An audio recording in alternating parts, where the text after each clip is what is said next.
to the World Series. College football. The Daytona 500. The Indianapolis 500. The NFL. And the FIFA World Cup 2026. The world's biggest events are on Fox Sports. We are.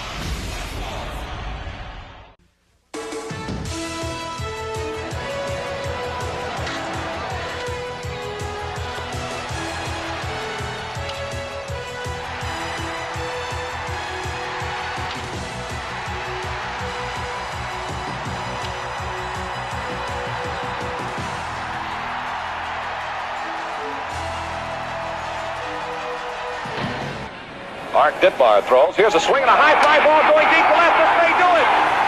Back to the wall goes Berra. It is over the fence. Home run. The Pirates win. To win the 1960 World Series. The Lord had set me down in January this year and asked me to script out a dream season. I couldn't come up with this. I could not have come up with this. Game 7 against Roger Clemens.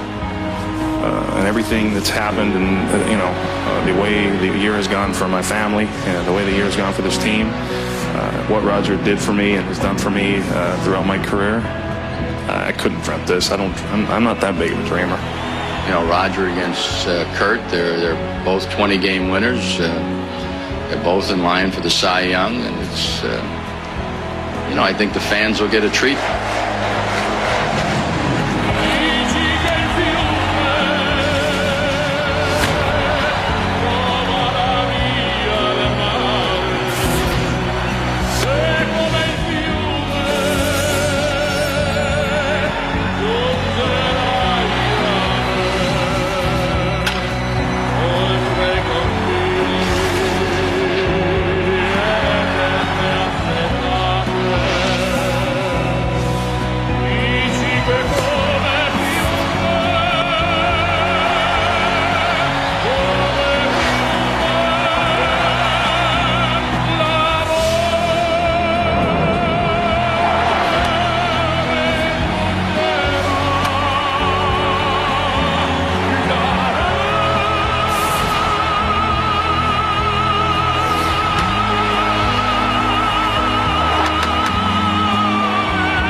It's Roger Clemens.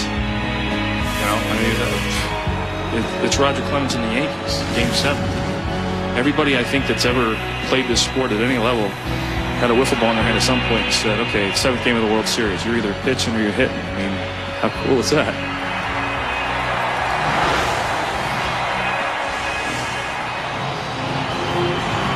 For the final time in 2001, welcome to a Major League Baseball game on Fox. It is November the 4th, and it's Game 7 of the World Series. Fans inside Bank One Ballpark going crazy with anticipation of what is to come here tonight. And welcome to the broadcast booth, everybody. I'm Joe Buck, Tim McCarver in just a moment. This is baseball's ultimate stage, Game 7 of a World Series.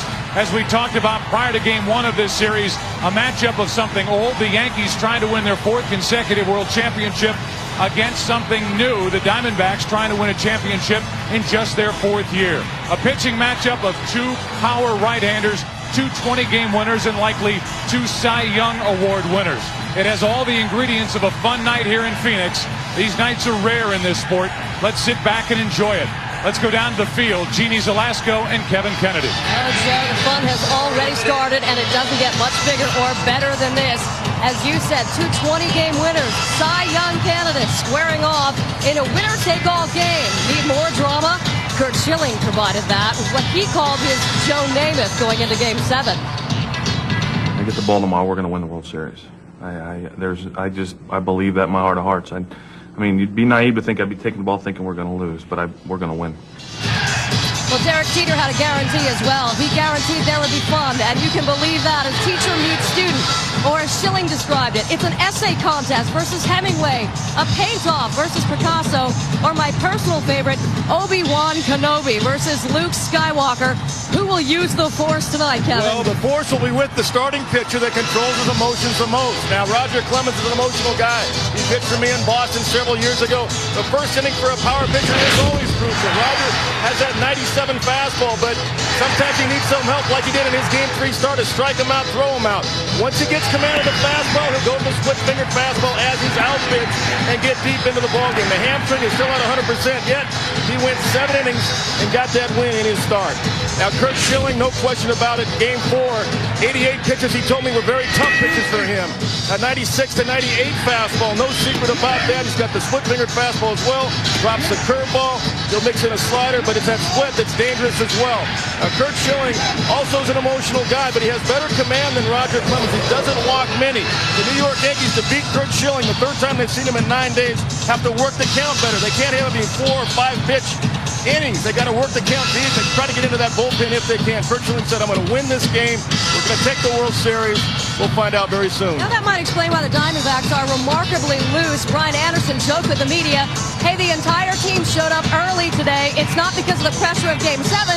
It's because the entire NFL package airs at the Bob. So, Brian, this is for you. We go back to Los Angeles. James Brown with a day in the life of the NFL.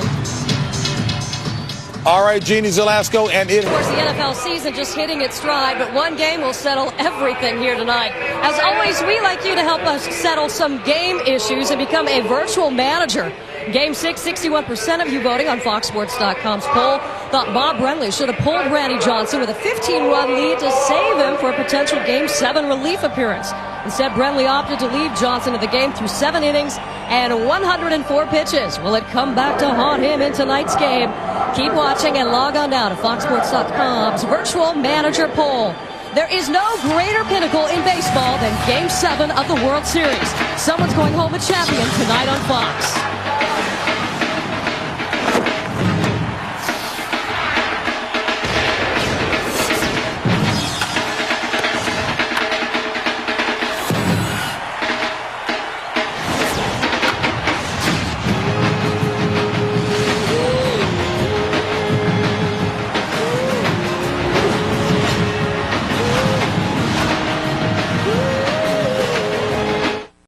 We'll be right back after this short break.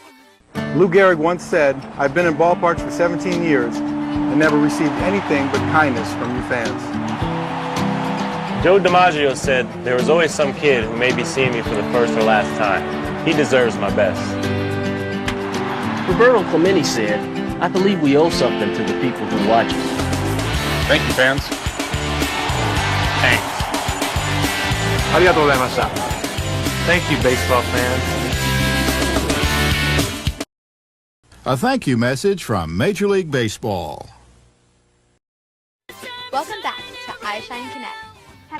Welcome back to Phoenix. Well, for only the third time in the last 14 years, there is a Game 7 of the World Series. Joe Buck and Tim McCarver with you. You know, everybody wants to talk about the pitching matchup, and why not? It's Roger Clemens against Curt Schilling, but you've got Clemens with a bad hamstring. You've got Schilling pitching on 3 days rest for the second time in this World Series. Neither one figures to go all 9 innings here tonight. Well, there are two things, Joe. I think if either pitcher gets in trouble in the middle innings, then slight edge Diamondbacks, because Bob Brenly has more options. Think about this. Brian Anderson, the left-hander, Miguel Batista, the right-hander, have started games in this World Series, but have more bullpen experience. Joe Torre, on the other hand, may not have a lot of options, but he's got the best option in Mariano Rivera late. So you look at one of the sides of the argument, and that is the Yankee lineup against Curt Schilling. Short rest or not, doesn't seem to matter who's on the mound for Arizona. The Yankees are not hitting, averaging only 2 runs a game through the first 6 games of this World Series. One of the more staggering things that has arisen in this World Series, in the first 5.5 games, 54 innings, it took the Yankees to get a runner on third base in less than 2 outs, and when they did it, the score was 15-0 Diamondbacks. The matchup tonight, Arizona-New York, Game 7 of this 2001 World Series, a matchup of Curt Schilling and Roger Clemens. Enjoy it. I get the ball tomorrow, we're going to win the World Series. I believe that in my heart of hearts. I mean, you'd be naive to think I'd be taking the ball thinking we're going to lose, but we're going to win.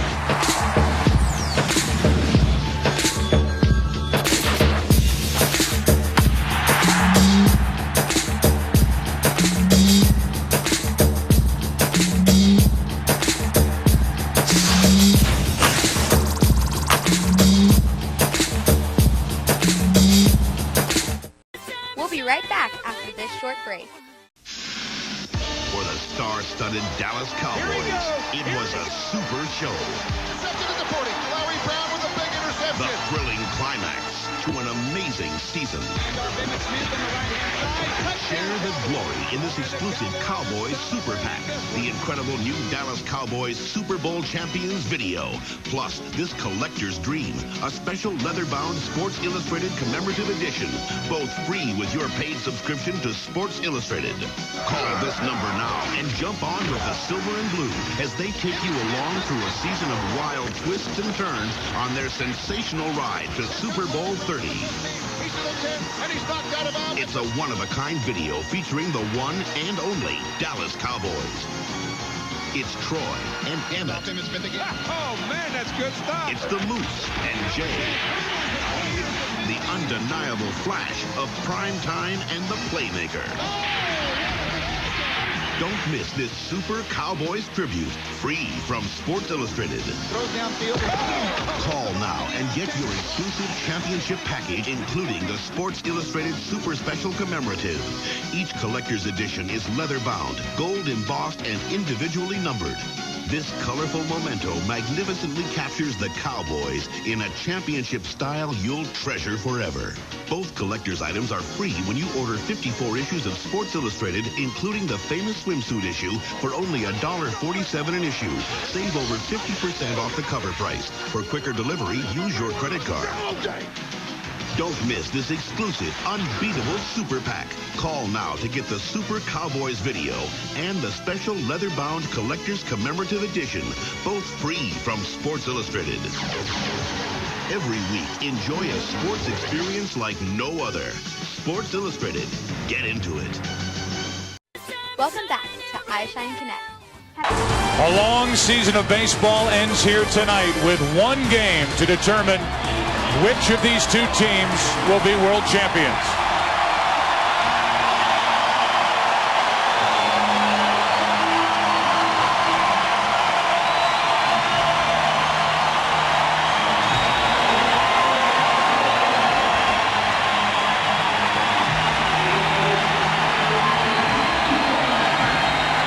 Curt Schilling preparing to face the Yankees in this starting lineup for New York, brought to you by Budweiser.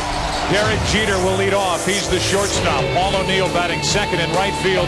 Then it's Bernie Williams in center. Tino Martinez cleans up. Jorge Posada's batting fifth. Shane Spencer in left. Alfonso Soriano's had a good series. He hits seventh. Scott Brosius bats eighth. He's the third baseman. Roger Clemens, 2 out of 16 lifetimes, swinging the bat, pitching and batting ninth. On the mound for the second time in this World Series, pitching on 3 days rest, and for the second time in his big league career, right-hander Curt Schilling. He has worked 7 innings in each game against the Yankees, games 1 and 4. His postseason record 4-0. Stamina and arm strength because of 3 days rest, we'll see. Home runs, he's given up 37, but 31 were solo shots. The only home run that the Yankees had against Schilling, a solo shot. The Yankees can look for shoulder-high heat and shoe-high splitters. This guy lengthens the strike zone. And when the Yankees put the ball in play defensively, this group backs up Curt Schilling. Again, number 1 in the National League defensively, committing only 84 errors during the regular season. They have Gonzalez, Finley, and Batista, who makes the start here in Game 7 after a big Game 6. He's in right with Williams, Womack, Counsell, and Grace. The catcher is Damian Miller. And then it's Curt Schilling, the 22-game winner during the regular season, on the mound. This broadcast also available in Spanish by utilizing the SAP button on your television.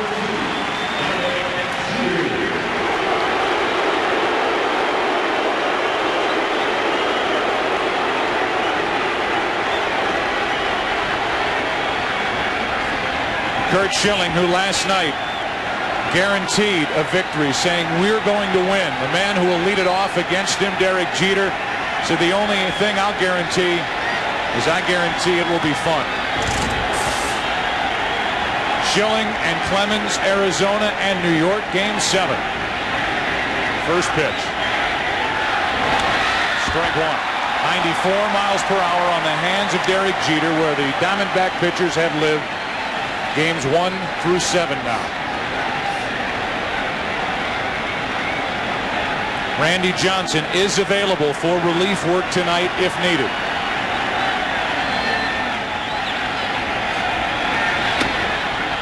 One ball, one strike. If Randy Johnson is in the game, he will have that starter's mentality, and it will probably be late, 8th, 9th inning, says Bob Brunner, giving him time to warm up as though he were a starter. 95 miles per hour, but Schilling juiced up, missing with the last two, up and out of the strike zone, 2-1. Jeter, last year's MVP during the World Series, is not going to repeat in that category. Only 3 out of 23 with 1 RBI. But it was the game-winning home run in Game 4. Strike 2.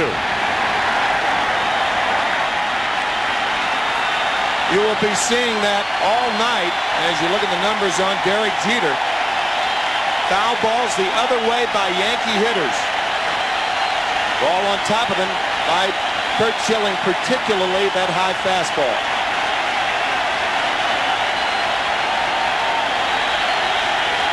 Got it.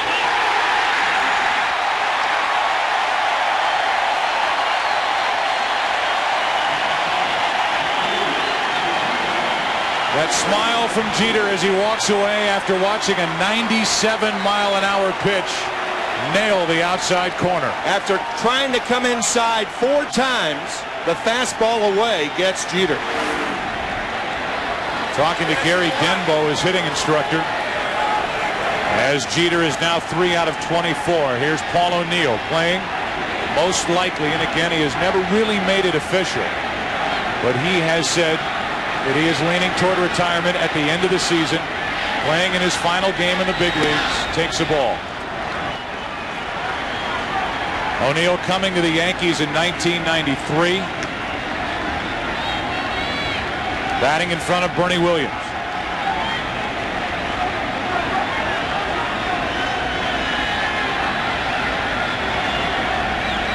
The 1-0 pitch. Into right center field. That ball will not be caught, and it'll go all the way to the wall. Paul O'Neill will turn it on and go for 3. The throw over. O'Neill out, 2 away.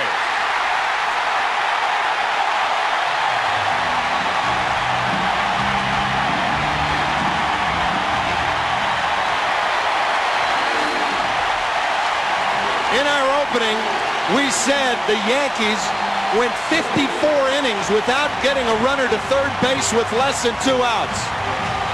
O'Neill tries it. Watch the throw by Craig Counsell. On the money, Paul O'Neill there. Nailed at third base. Fine relay by Batista and Counsell to get O'Neill.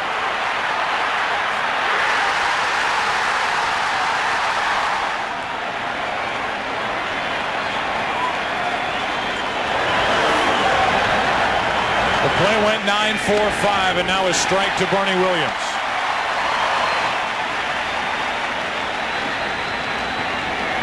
Williams 5 out of 20 in this World Series, was 2 out of 6 prior at bats against Curt Schilling in this World Series. Breaking ball misses. 1 ball, 1 strike. With nobody out or 2 outs, that would have been a bad play by Paul O'Neill. But he was looking for a bad throw by either Batista or Counsell, and he didn't get it. But in my view, it was a good try by O'Neill, particularly with the Yankees not getting runners to third base and trying to score a cheap run early. 2 balls and a strike on Bernie Williams.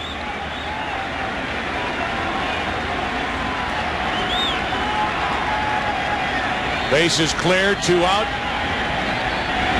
2-2.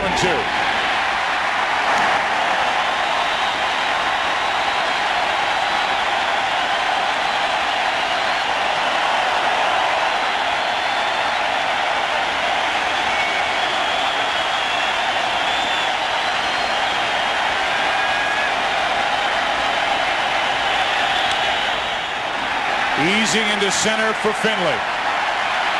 A hit and nobody left. The hit by O'Neill. Tried to push it to third. Batista. Counsell. Williams. 1/2 inning, game 7, no score. We'll be right back after this short break. Sometimes when we're filming our Better Together programs, just think about if there's somebody out there who's like, you know what? I don't have a cheerleader. Well, I would like to officially sign myself up as your cheerleader. Yeah! You ready? Okay, I'm ready. God help us. For me, what salvation brought was identity. It means to love others as Christ has loved us. Yes.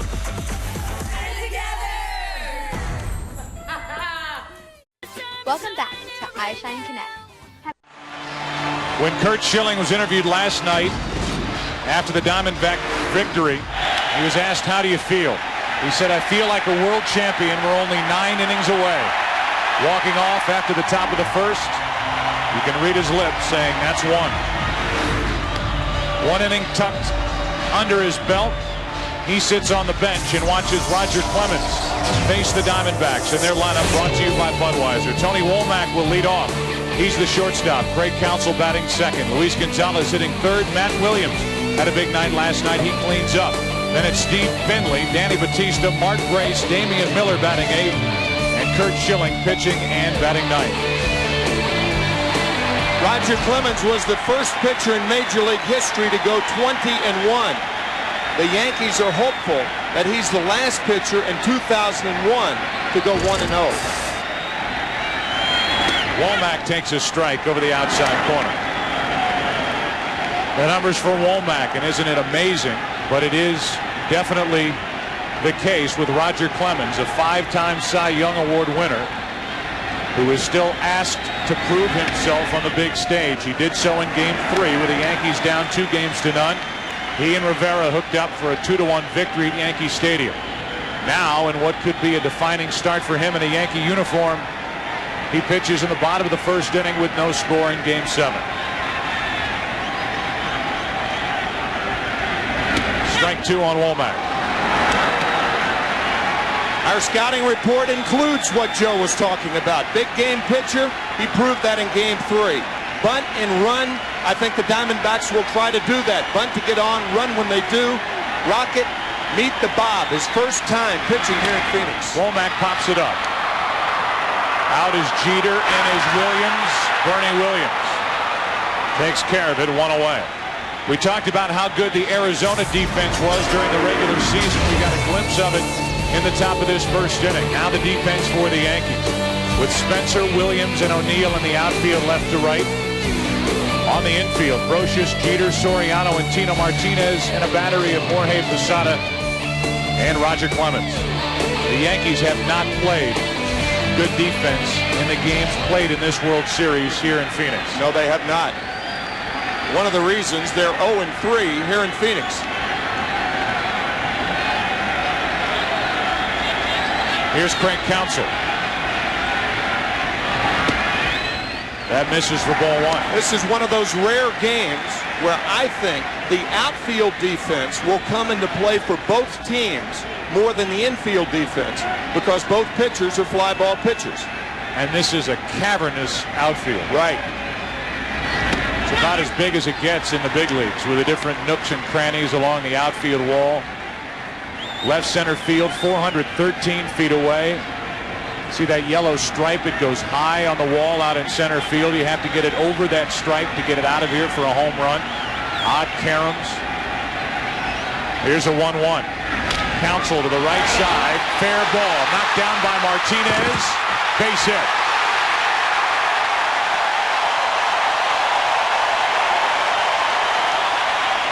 One on, one out in the first inning for Arizona. Tino Martinez overruns the ball. It hits the heel of his glove.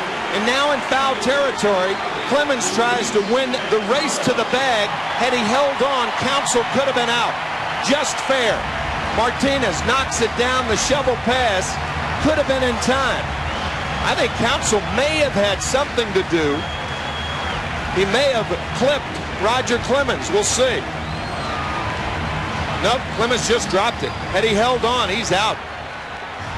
And as a result, they're going to give an error to Tino Martinez going to his left.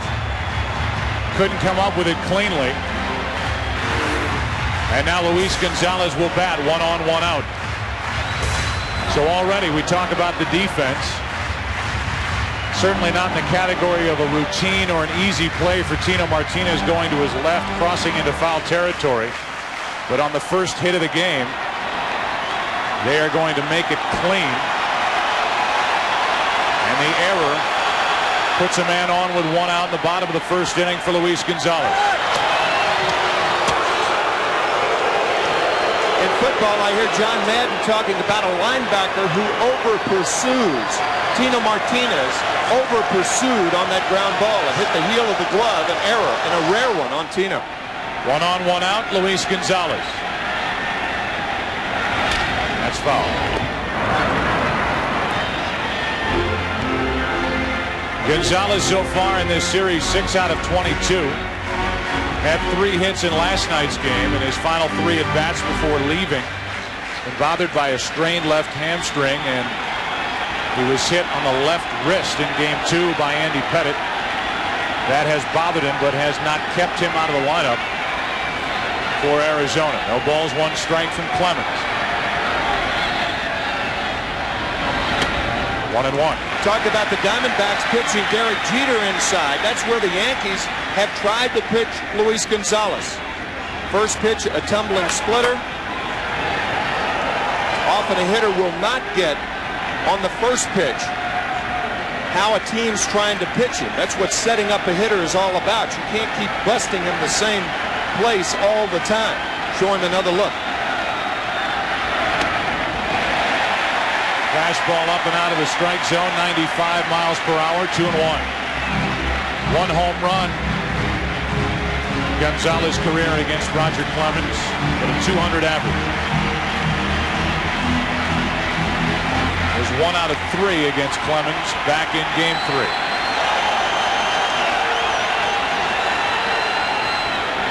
Counsell has stayed put at first base so far, and with a count 2 and 1, Clemens gives him a check. Because Roger Clemens is a fly ball pitcher, it would be unusual for the hit and run to be employed here. But Bob Brenly has said, given the opportunity, he will run against Roger Clemens. A little closer. In game 3, Roger Clemens picked off Craig Counsell, and Counsell showed that he was going to second base then. Back in game 3, he caught Counsell when his right foot was in the air going towards second with his big lead, and he almost did it again.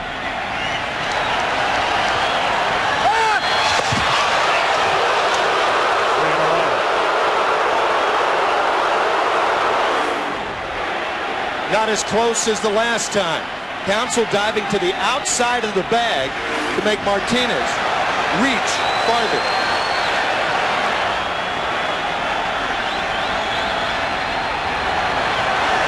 Gonzalez with a count of 2 and 1.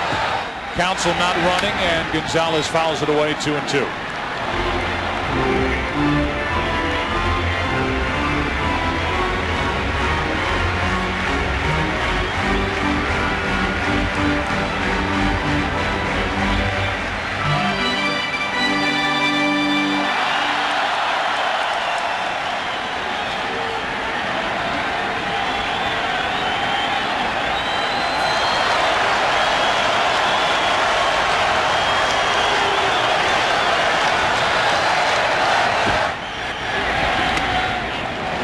Balls, 2 strikes. Again inside, and for Roger Clemens, that ball had unusual movement. You don't see a cut fastball from Clemens. That's what that was. Look for Counsell to run right here.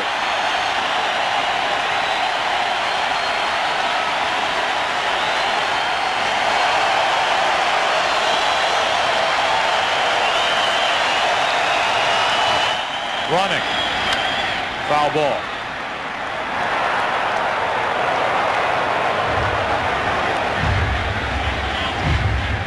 In that that game 3, after picking off Craig Counsell, Roger Clemens walked Steve Finley, and then he struck out Gonzalez as Posada threw out Finley.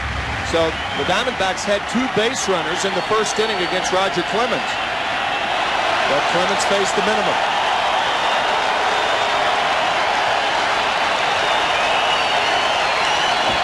Counsell running. Gonzalez grounds to first. It's a fair ball. 2 out.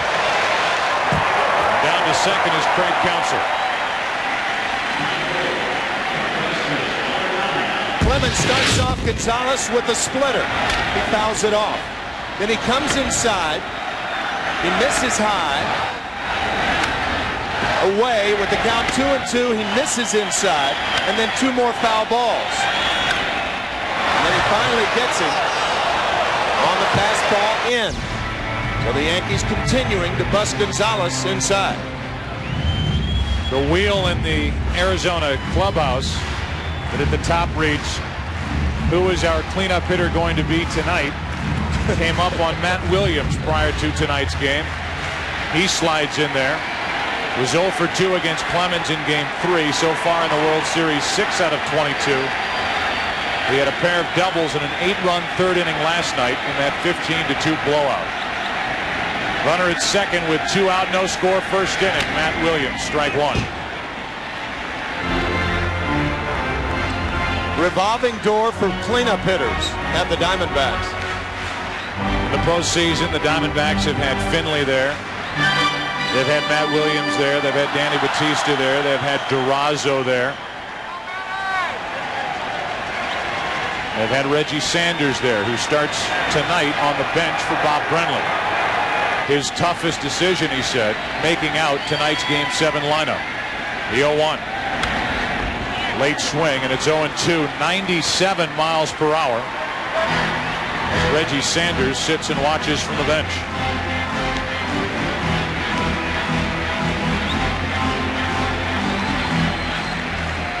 Clemens making his 6th World Series start. He's 3-0 with an ERA of 1.59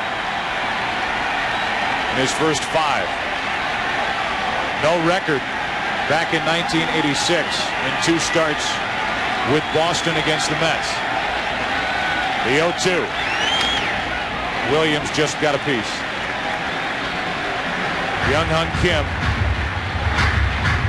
watching from the Arizona dugout. Remember, in the late innings with a lead, it'll either be Kim or it could be Randy Johnson. Sure.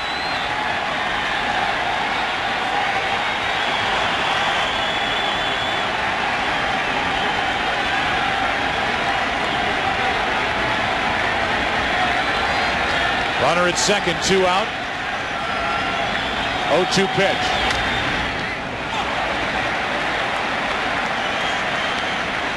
It is frustrating for a pitcher to make pitches like Clemens has made on Williams and to have him stay alive by fouling balls off.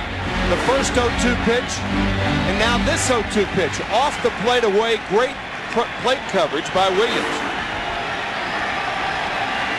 We have seen all but one of Roger Clemens' postseason starts this year, and this is the best early inning velocity we've seen from Clemens yet. Runner at second, 2 out. 1 ball, 2 strikes. Joe Torre's got to be very happy that Clemens, that tweak in the hamstring, the right hamstring, and the leg off of which he drives appears to be very healthy. He lasted only 4+ innings in Game 1 of the Division Series, then went 4 1/3 in Game 5. 5 innings in his only start in the ALCS, and 7 innings in Game 3 of the World Series.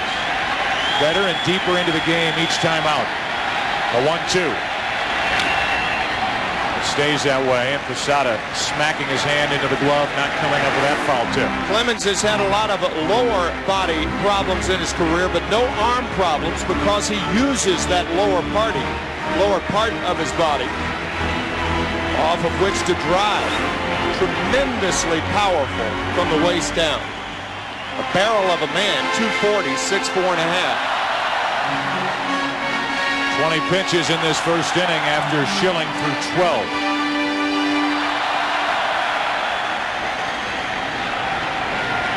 Pitch count tonight would seem to be more important for Schilling, working on short rest for the second time in this World Series. Runner at second, 2 out, 1 ball, 2 strikes, and Williams hops out of there.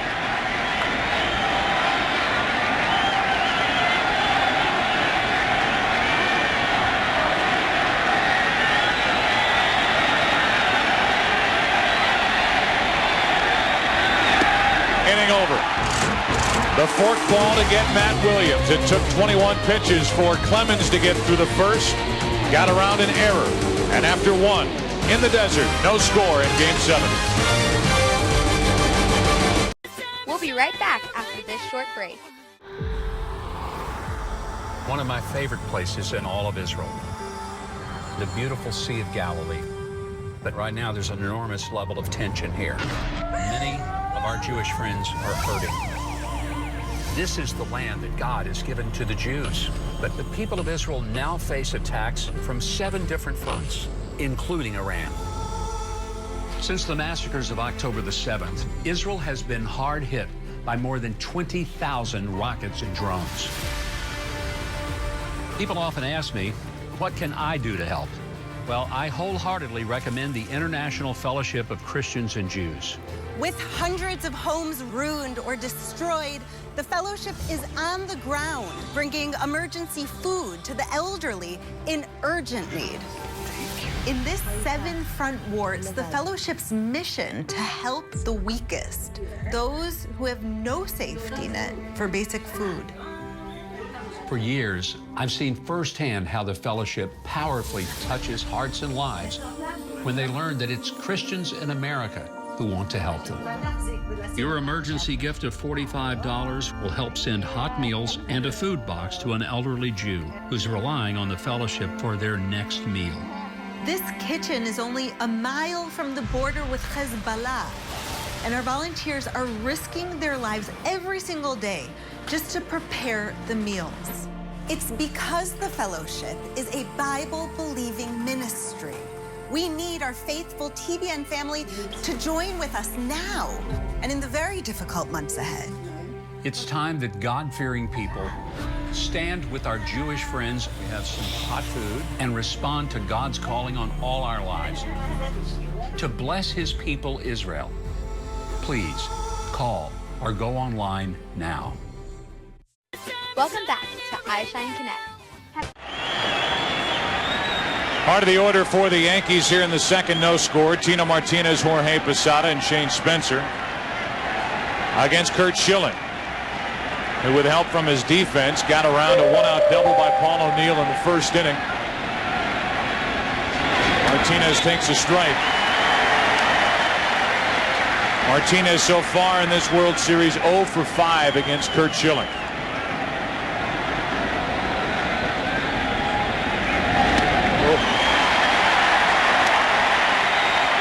Top-heavy splitter. My goodness. Watch the bottom fall out of this baby.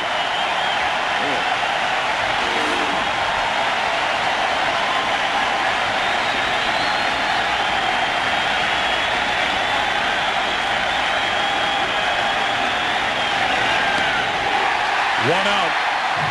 We've talked about Roger Clemens' influence on Curt Schilling early in Curt's career. Here's what Clemens had to say to him back in 1991. Respect your teammates, respect to the game, respect to the opponents, and what you do to prepare to pitch, and respecting the profession. And if you can have that, you can, you can do it with the talent you have. Curt Schilling has said that after that meeting, it was like getting a third eye. 3 straight splitters to Tino Martinez. Gets him. 1 out, nobody on. Posada takes the ball up and away. Schilling will tell you that not only was Roger Clemens helpful in watching him from a distance and trying to get him on the right path to stardom, greatness in this game as Posada flies one to left. Gonzalez a long run, 2 out. But when Schilling joined this Diamondback team on July 26 last year, and he hooked up with Randy Johnson, the two have really helped one another. And that metamorphosis is now complete from a guy who took his ability for granted. Took his between start preparation not as seriously as he does now. A guy who is constantly talking pitching on the bench when he and Randy Johnson are both sitting there. And he has had a lot of positive influence from so many who are seated around him here tonight. 2 out, nobody on. Strike 1 on Shane Spencer. So you had the meeting with Roger Clemens in 1991. Schilling meeting up with Johnson in 2000, and sandwiched in between his pitching coach for the Phillies, Johnny Padres, who won Game 7 of the 1955 World Series 2-0. Spencer hits one to center field. That thing is crushed. Finley back to get it 400 feet away. Defense again. Helped Schilling in the first. It helped Schilling in the second. What a catch by Finley. Bottom of the second in Game 7. In Phoenix, no score. We'll be right back after this short break.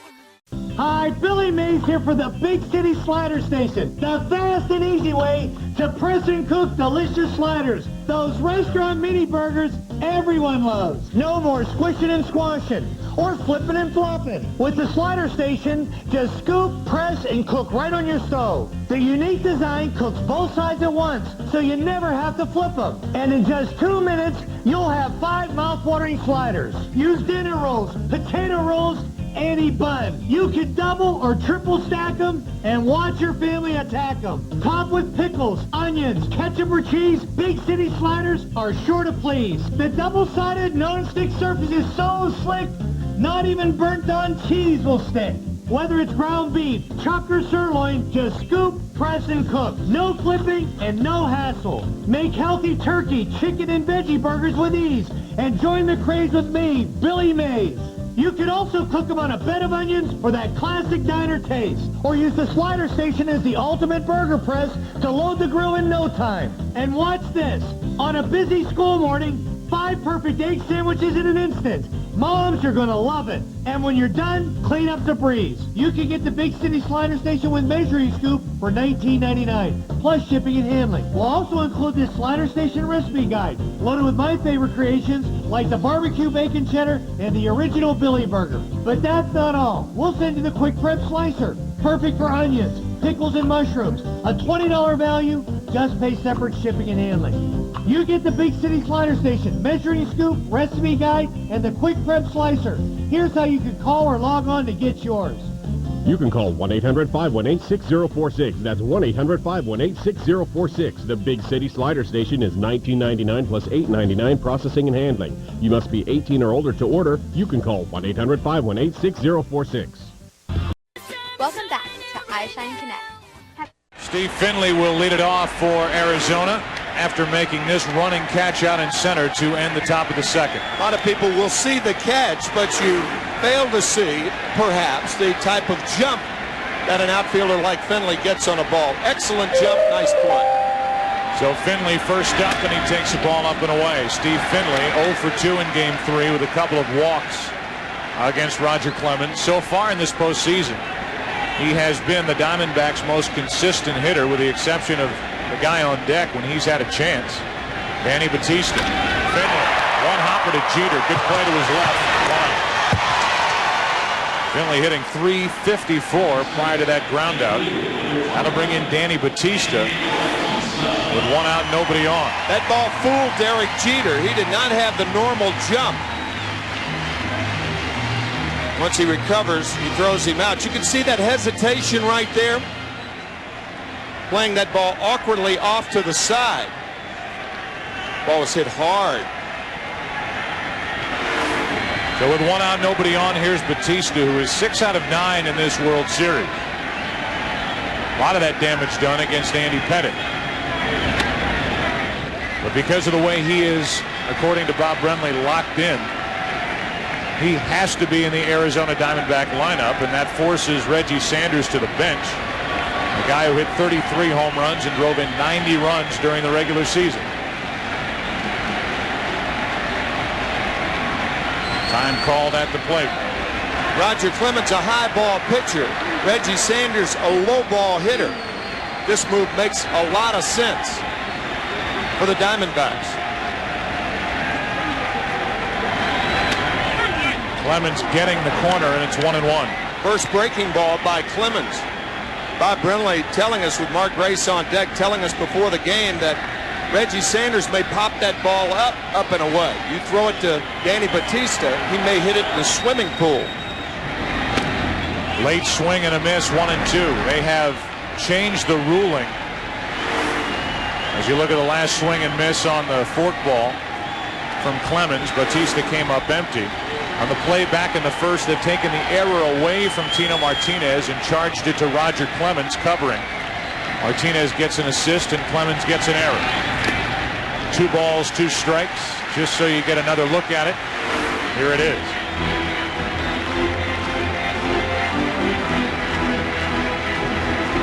Martinez not able to make the play cleanly.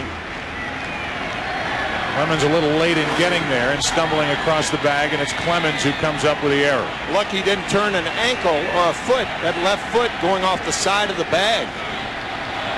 With 1 out, the 2-2 pitch. 3 balls, 2 strikes with Mark Grace on deck.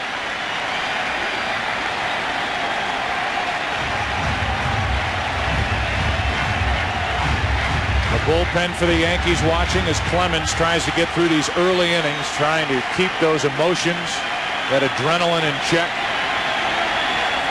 Something he has struggled with in years past. 3-2 pitch. A 1-out walk. Here's Joe Torre talking about his right-hander being excited in the early innings. He's a lot emotional. I think our problem with Roger and I is trying to keep him in touch with the rubber, because he's going to be flying high, and hopefully he's got a good command. And that's the important thing with Roger. He needs to have command. We feel he's physically in good shape, and if that's the case, then I think we're going to see a good ball game. So far, Clemens is not allowed to hit. He's pitched around an error. He has 1 strikeout. He has walked 1, and the man he just walked, he checks on over at first, Danny Batista. Mark Grace is in the lineup, and to the surprise of some Arizona fans, Rubio Durazo is not. Durazo was 2 for 2 with a walk in game 3 against Clemens. Grace, as we showed you, is only 2 out of 15, but Bob Brenly told us before the game that Mark Grace has played too long to get to this moment, game 7, and he feels like Grace will do something big here tonight. Ball 1 from Clemens. Situation where Bob is implying opportunity meets experience. We talked about Brenly not putting the runner in motion. However, with a guy like Grace, you can do that because Grace can put the high fastball in play on the ground. He's the only one who can do that in the Diamondback lineup for the most part. Runner is going, hit and run, fly ball to left, base hit. Bautista will hold at second, 2 on, 1 out. A walk, a hit, and Grace did put it in play. This makes all the sense in the world because of the bat control of Mark Grace. Fastball away, you could see almost aiming the ball the other way. Batista had to make sure. Derek Jeter could have been called for interference. Jeter was on the bag, but look at the move right there by Mark Grace. That's concentration, and a liner the other way. Now with 2 on, 1 out, the Diamondbacks need a hit from their number 8 hitter, Damian Miller, their catcher. You know what, Joe? I think Derek Jeter was trying to decoy Batista, and in the process is on the bag, breaking Batista's stride. I think Bob Brenly and the Diamondbacks had a point then that Jeter could have interfered with Batista even though he made no contact. Batista the lead runner at second with Grace at first. 1 out. 2-0 on Miller with Schilling on deck.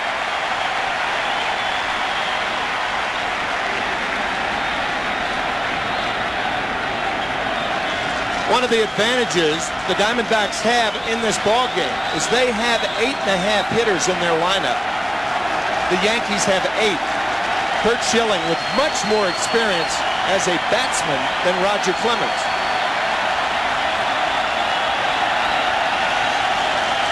Pitch. That thing had so much movement on it, Posada couldn't catch it. It's 2-1. It might have been a cross-up.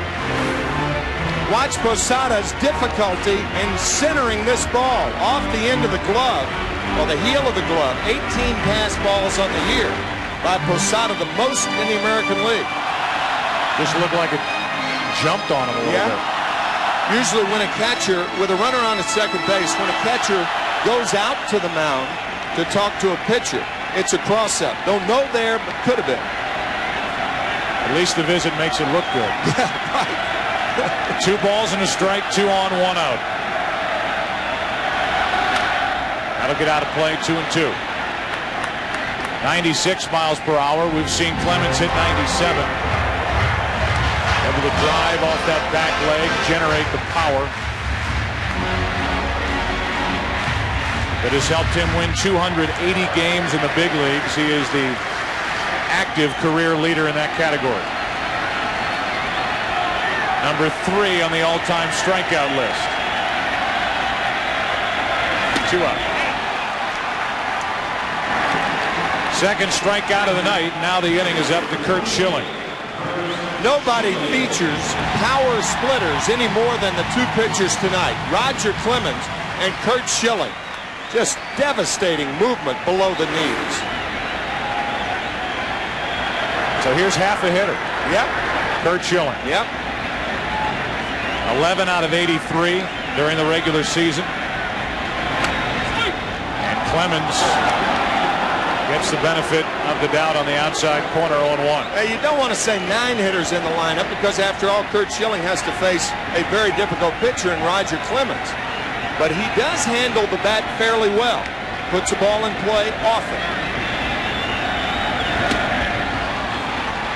Going to be hard-pressed to do it now as he's set up at 0-2. For Schilling, it's almost like hitting against himself right now.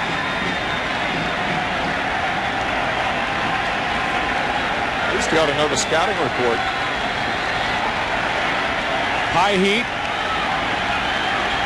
Shoe top splitters. High heat, 1 and 2.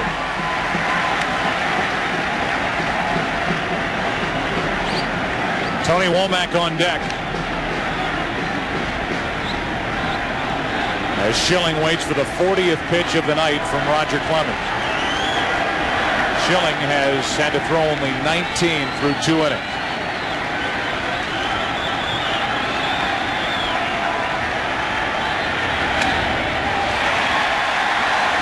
Talk about overthrowing. 2 and 2. Talk about a tough time Posada is having behind the plate.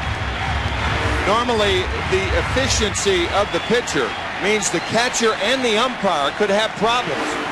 Posada lucky that that was not a pass ball. He's had problems with 2 pitches from Clemens this inning.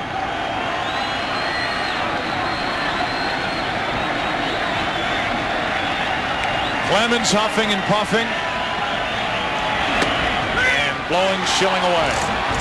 95 miles per hour. Back-to-back strikeouts after the Diamondbacks put 2 on with 1 out. Let's go to the 3rd, Game 7, no score.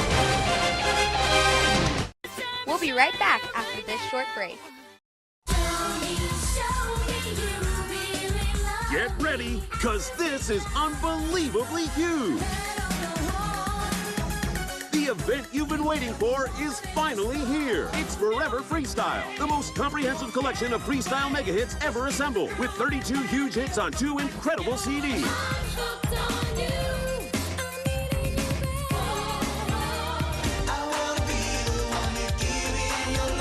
This 32-track collection is only available through this special TV offer.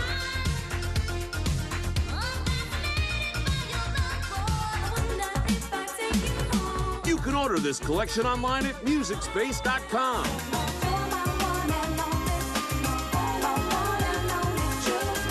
Forever Freestyle. Freestyle is packed with all the biggest hits from the superstars who changed the beat of dance music forever.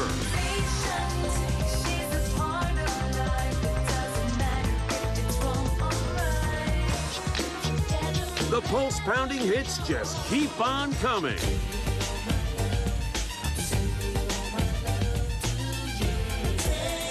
Don't wait. Order this collection by Rush Delivery now. Forever Freestyle is ultimate proof that the freestyle explosion is bigger and better than ever.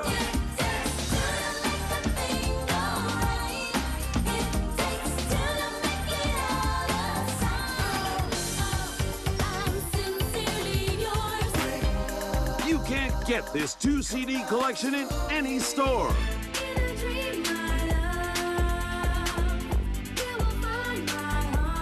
Keep the beat alive with Forever Freestyle. Get it now. To order, have your credit card ready and call the number on your screen or log on to MusicSpace.com. Rush Delivery available. Do it now.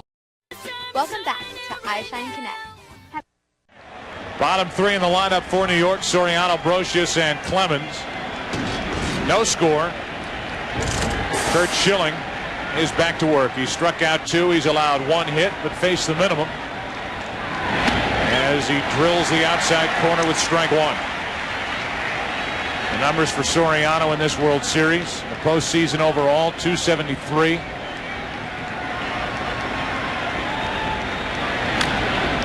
Oh and 2.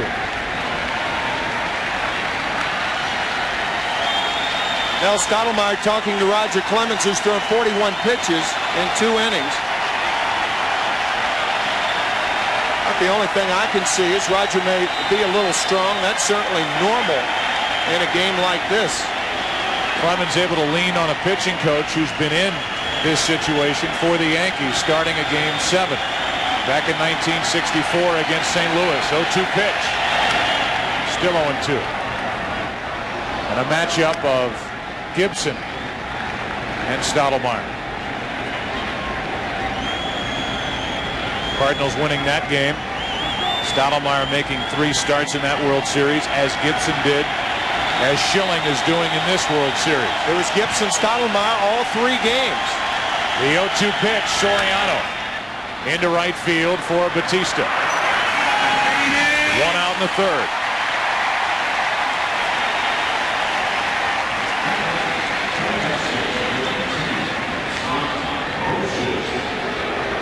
With the bases empty and 1 away, here's Scott Brocious, who is booed here at Bank One Ballpark because of that 2-out, 2-run home run he hit in the 9th inning off Byung-Hyun Kim to tie Game 5. A game the Yankees won 3-2 on the Soriano 12th inning game-winning RBI hit. To the right side for Grace. Will it stay in play? Yep, 2 out. Tim, we heard prior to Game 1 of this World Series that the Yankees' approach was going to be to lay back a little bit, let Schilling throw pitches. If they see something they like, fine, the Yankees will go after it. But the Yankees are up there going after the first pitch more times in this game than they have in either of the other 2 that Schilling has started against them. And I think they should. I think that's the approach to Kurt Schilling. Kurt Schilling led the majors in first pitch strikes this year. 7 out of 10 pitches. 70% of the time he threw a first pitch strike. So with that in mind, why let him get ahead of you? He falls behind Clemens. 1 ball, 1 strike, as Clemens almost took a seat after that swing.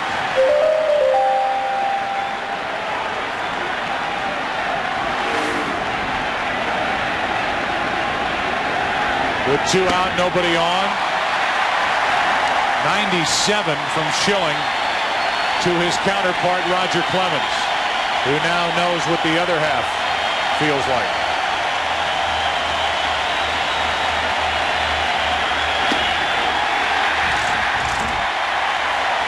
Clemens, the strikeout. Schilling's 3rd of the night. Bottom of the 3rd coming up. We'll be right back after this short break. Have you or a loved one been in a piano-related accident? Whether you've had your fingers slammed in a piano, been crushed by a falling piano, or your teeth are now piano keys, these scales of justice are here to fight for you. There's no need to face the music alone. Avoid slapstick injuries and watch Tune In With Me. With me, Toonie the Tuna. And me, Bill, weekday mornings at 7, 6 Central on MeTV. Welcome back to iShine Connect. Welcome back to Bank One Ballpark here in Phoenix, Arizona. We move to the bottom of the third inning. Here's Paul Beeston, President and Chief Operating Officer of Major League Baseball. What a proud moment for baseball here in Game 7 of this 2001 World Series. As Tony Womack, who is 0 for 1, leads it off. He flied to center his first time, and he takes ball 1 here. As we mentioned, only the third time in the last 14 years that there has been a Game 7. Showing bunt. First time we've seen that look by an Arizona hitter, something that you pointed out at the beginning of the night that the Diamondbacks may try to do with Clemens and that bad hamstring on the mound. Bob Brenly's line on that is the appropriate players have been told about Clemens' poor fielding. A 1-1. Yeah, that was part of the scouting report, not just the pitching stuff that Clemens brings with him to the mound, but how he is moving around. And the Diamondbacks believe that Clemens has had trouble, even when he gets to a ball, turning and throwing to a base. The 1-2. 2 balls, 2 strikes. A lot of pitchers have that problem because they're used to throwing home with movement. So when they throw to a base, often there's movement.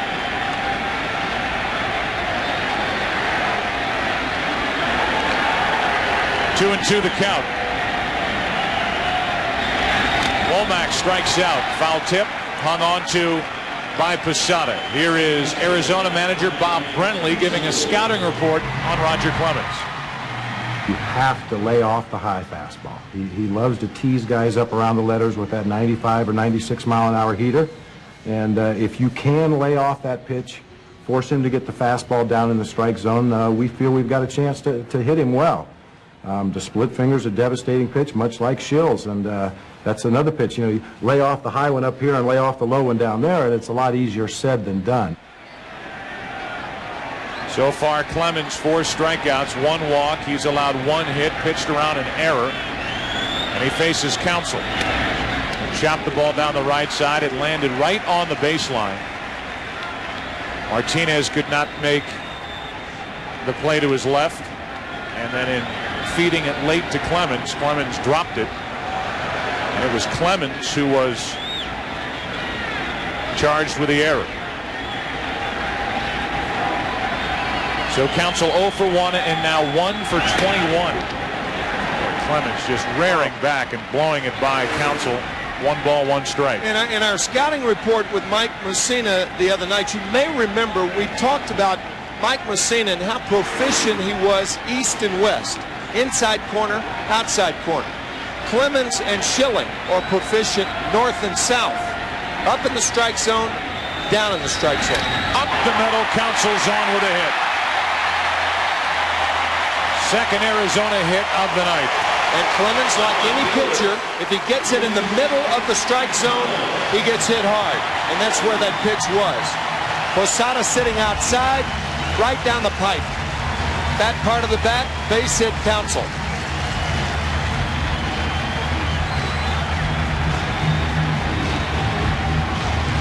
You saw Posada go to his right about a foot. So Clemens really missed the mark then.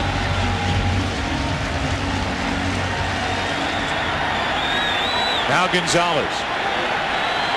He was up in this spot back in the first inning with Counsell at first, 1 out. He grounded out to first. And again, Counsell almost caught, taking his lead from first base.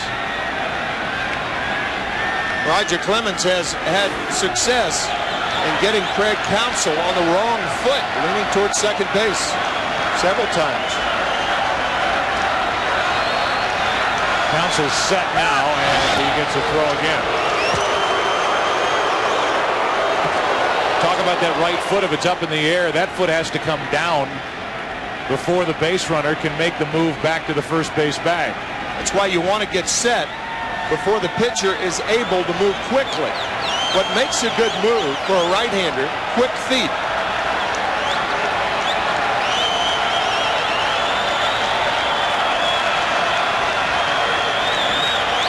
That's an interesting point, Joe, because in your timing, when you're taking your lead off of first base, you don't want to have the right foot in the air when the pitcher is thinking about going to first base.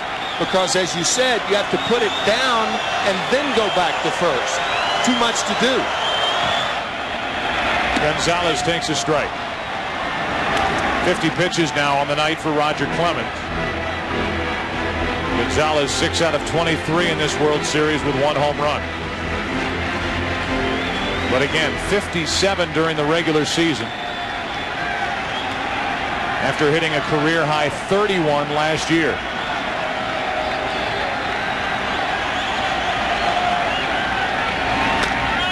Up and away, 1 ball, 1 strike.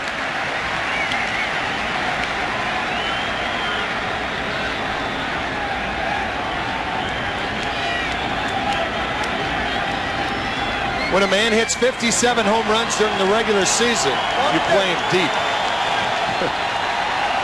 As the Yankees are, at least in the outfield. The infield shortened up for the double play ball. That's foul.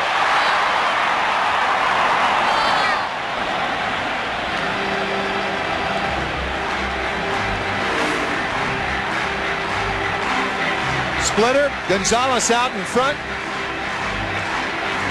And yanks it foul. Another middle of the plate. Splitter. I got my splitter and plate mixed up and trying to call it a splate. That's a new word. As opposed to Mr. Splitty, which is what Roger has taken to calling that pitch.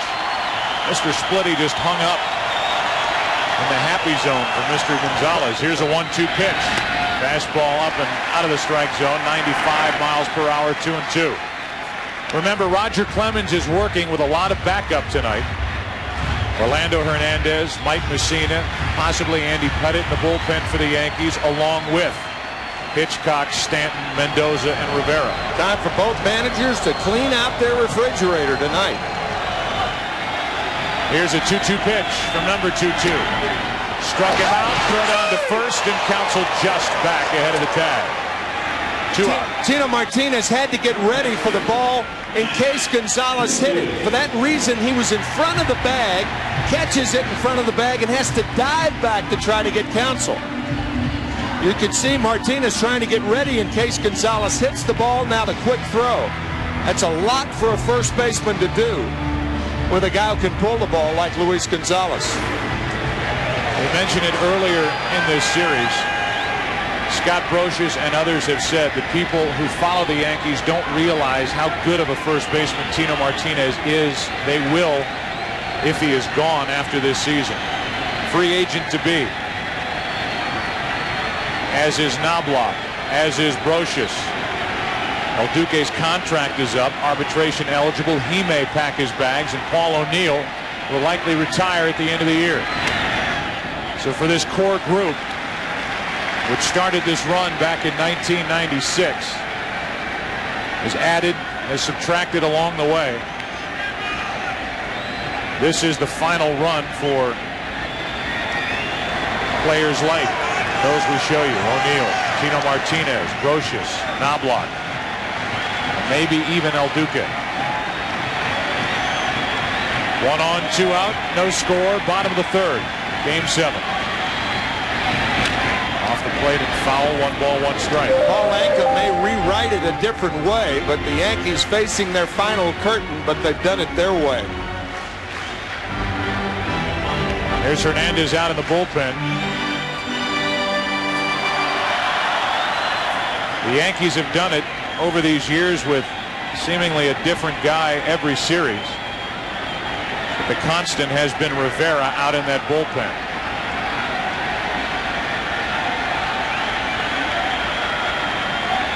A 1-1 to Williams. Off the plate again. It's a fair ball. Bare hand try by Brocious. Safe. And it's 2 on, 2 out.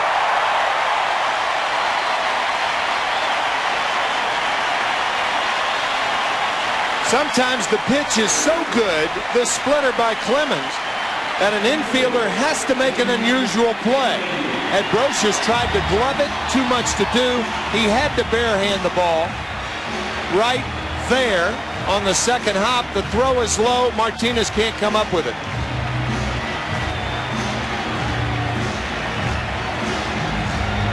So now it's 2 on with 2 out.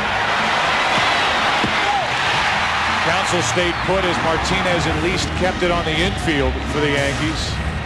It's a base hit, 2 singles in the inning, 3 on the night. The Diamondbacks have had 5 base runners, but nobody has dented home plate. Steve Finley could change that. Grounded out his first time. And takes ball 1. Posada still having problems centering that fastball from Clemens. Ball is hitting in the heel of the glove, the webbing of the glove, which is fine. But the heel and both sides, that's bad. A 1-0. 1 ball, 1 strike. You saw the numbers for Finley, who has been productive in the postseason. A .354 hitter. Coming into this game, he's 0 for 1. 2 on, 2 out. That's backing out of play, strike 2.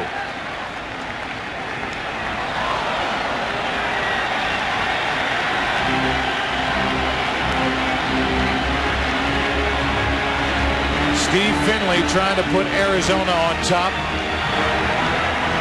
Give them a 3rd inning lead. And now Posada will go out and talk to Clemens.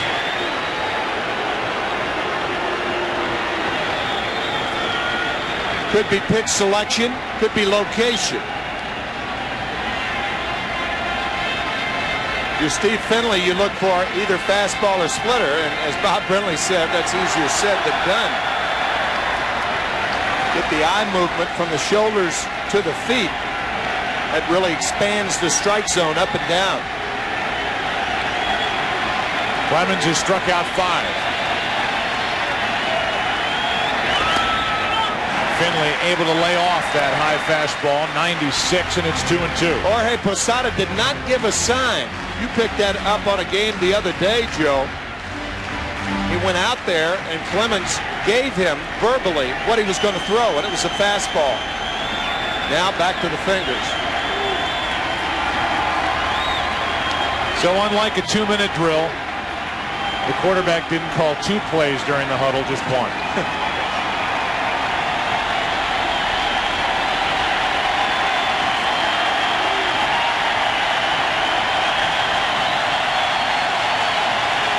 This place ready to erupt if Finley can get a hit. Clemens strikes him out. 6 strikeouts on the night for the 5-time Cy Young Award winner. We go to the 4th inning of Game 7. Still no score. We'll be right back after this short break. World Series Magic Moments. This year's will be captured by world-class photographers and writers, including W.P. Kinsella in the official 1992 World Series book. Featuring 250 full-color photographs, this collector's edition is a perfect gift. Call 1-800-488-1000 and receive a 20% discount. 1-800-488-1000 or send check or money order for $23.95 to this address. A message from Major League Baseball.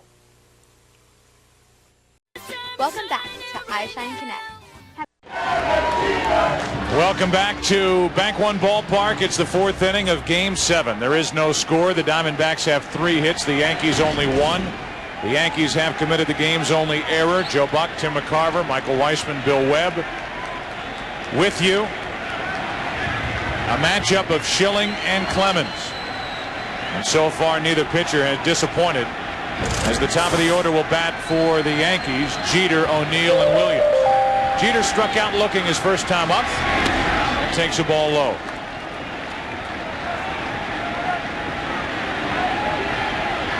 Three out of 24 for Jeter in this World Series. Mixed in there, 0 for 6 against Schilling. 1 ball, 1 strike. Joe, we talked about this in the opening, and it is absolutely remarkable that the Yankees, this is their 7th game, and they have had 1 inning in this series in which they have had a runner on at third base and less than 2 outs. And they did that with the score 15-0 last night. Fastball for a strike. It's 1-2. Credit the Arizona pitching. Absolutely. They have been fantastic. Whether it's been Schilling or Johnson or Batista or Brian Anderson.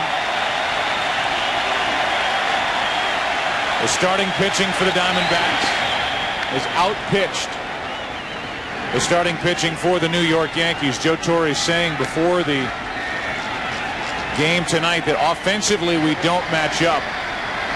It's all been based on pitching, the success we've had, and this is the first team that could match up with us on the mound.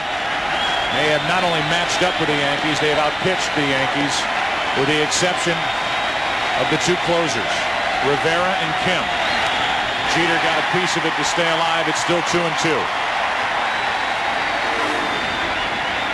Yeah, for the Diamondbacks, for the most part, their victories have come early in the game, middle of the game. The Yankees, of course, have won 2 dramatic games, game 4 and 5, and that's why we are tied 3-3. For Arizona, the relievers 0-2 with a 4.15 ERA.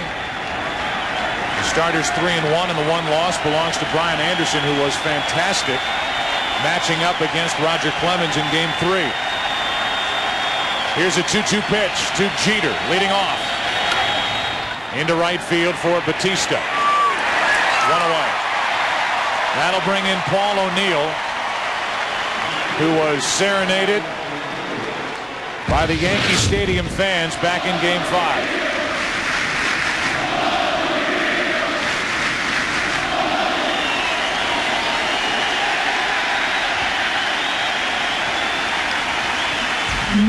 Acknowledging the crowd, telling our Kevin Kennedy after the game, what a way to go out for the Yankees, for Paul O'Neill, that game 5 3-2 win. Roches tied it in the 9th. Soriano won it in the 12th. Ball 1 outside to Paul O'Neill, who doubled, the only Yankee hit of the night, and then was thrown out trying to stretch it to a triple. On a good defensive play by Batista, the right fielder. Counsell, the second baseman, throwing to Matt Williams, who applied the tag.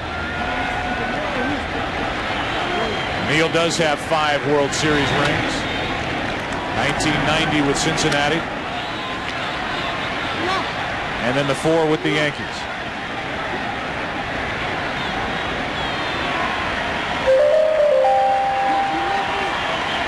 Two balls, no strikes. Rare that Schilling is behind a hitter. 2-0. 2-1.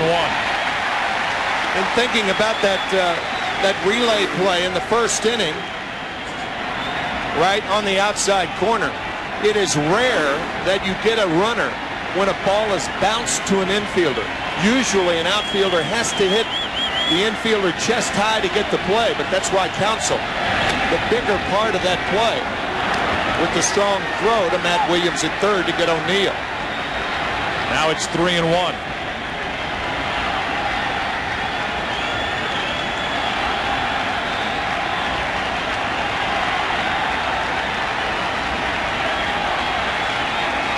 Top of the 4th inning, no score. Game 7 of the 97th World Series. O'Neill takes a strike, full count.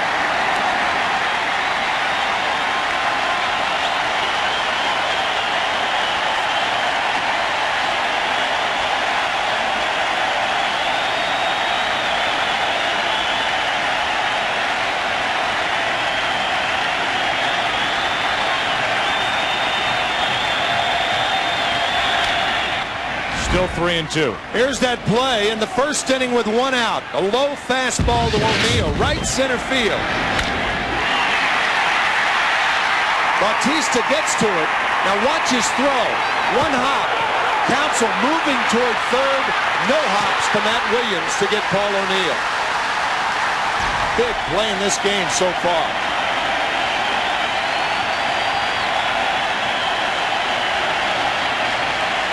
Three-two pitch. 2 out.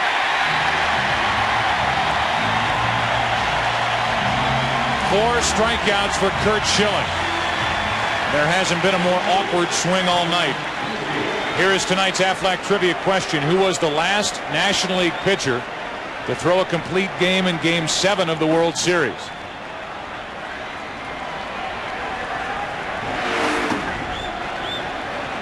Like a rusty razor through a thick beard.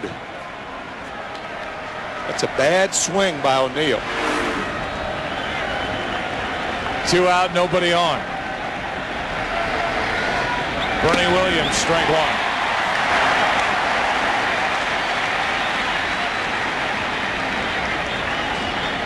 Curt Schilling, who the day after that Game 4 start said his arm felt terrible, was sending out messages and hinting to people that he would not be available for Game 7. Has felt better every day since then, and here he is in Game 7, throwing in the mid to high 90s. Terrific control. And he is trying to add to the stellar World Series career numbers. 2-1 with a 2.45 ERA. It dates back to 1993 in his days with Philadelphia. 2 balls and a strike on Williams.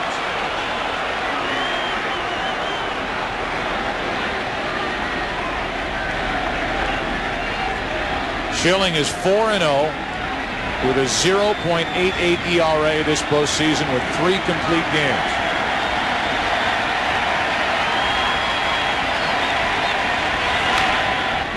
Two and two on Bernie Williams.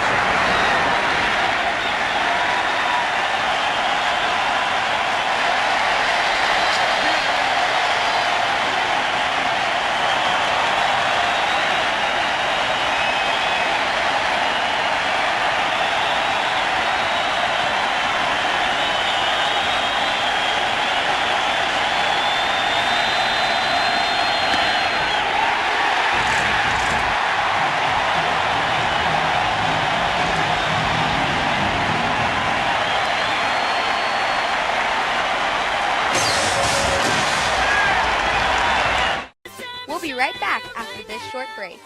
For America, the war began on a quiet Sunday morning with the ruthless surprise attack on Pearl Harbor.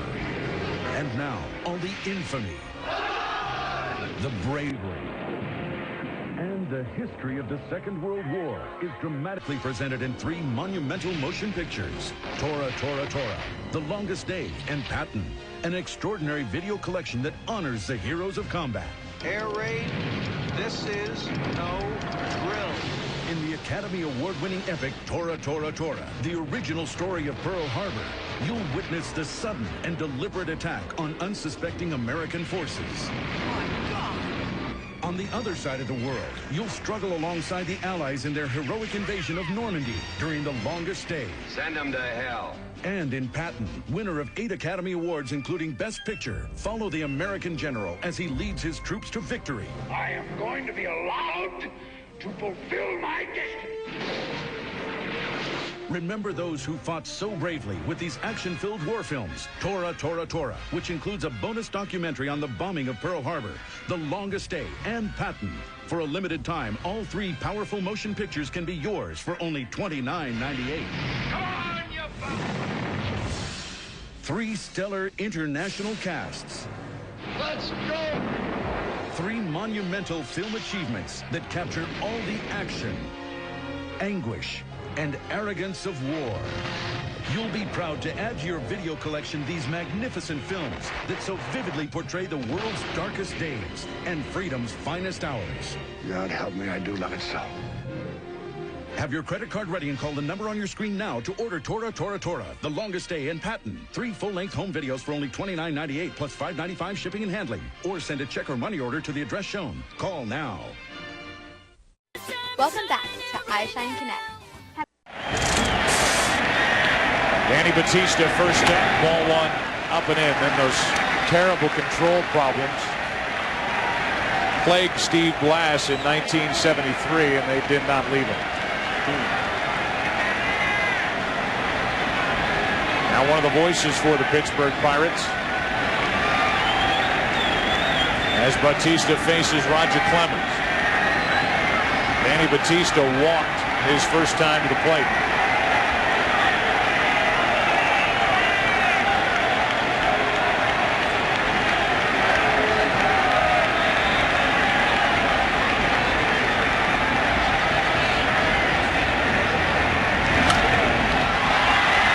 Behind second base, Jeter going out, Williams coming in.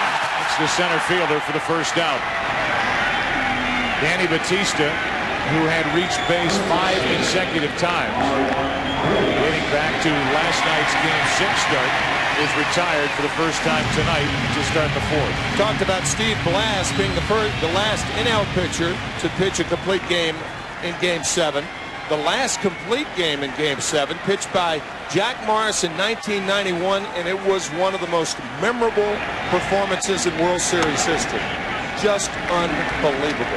10 innings to beat the Braves 1-0. Mark Grace at that point in his career had played in the big leagues for 3 seasons. A 1-0. 2 balls, no strikes to Mark Grace, who has one of the 3 Arizona hits tonight.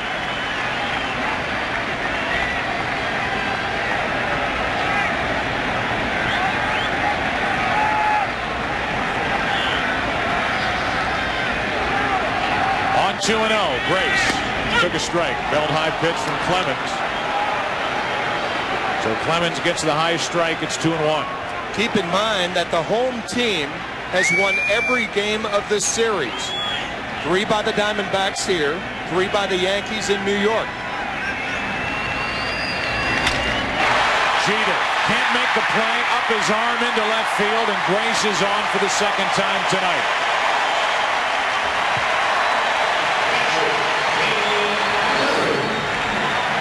Off the heel of the glove, and I think that will be a base hit. Tough play, that ball squirting away from Jeter. So Mark Grace now with 2 hits in this ball game. Pair of singles, and Damian Miller will bat. Miller missed Game 5 with a strained muscle in his right calf. Played in Game 6 last night. He was late with that swing, strike 1.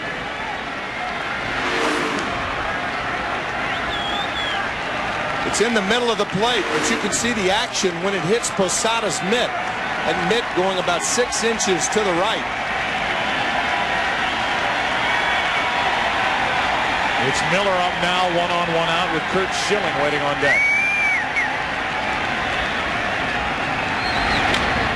Strike 2. A lot of folks may think that the action of a particular pitch stops when it hits the mitt. That's not true. With a pitcher like Clemens, with a pitcher like Kurt Schilling. Randy Johnson.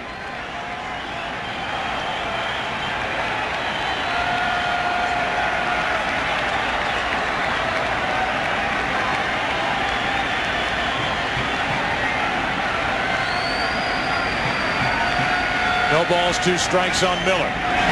Wow. 95 miles per hour, and Clemens got it past Miller to strike him out for the second time tonight. That's 7 overall. See Posada centering this one. There's that action we were talking about. It looked like the ball, when it hit the mitt, it darted about 3 inches to the left. Now it's Kurt Schilling. 95 miles per hour. Schilling struck out against Clemens in the second, and Clemens struck out against Schilling in the third.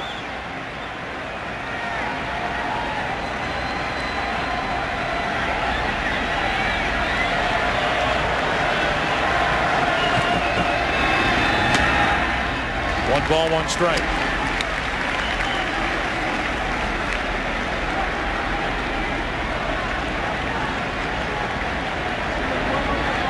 The night for Roger Clemens as the Diamondbacks have put up 4 hits.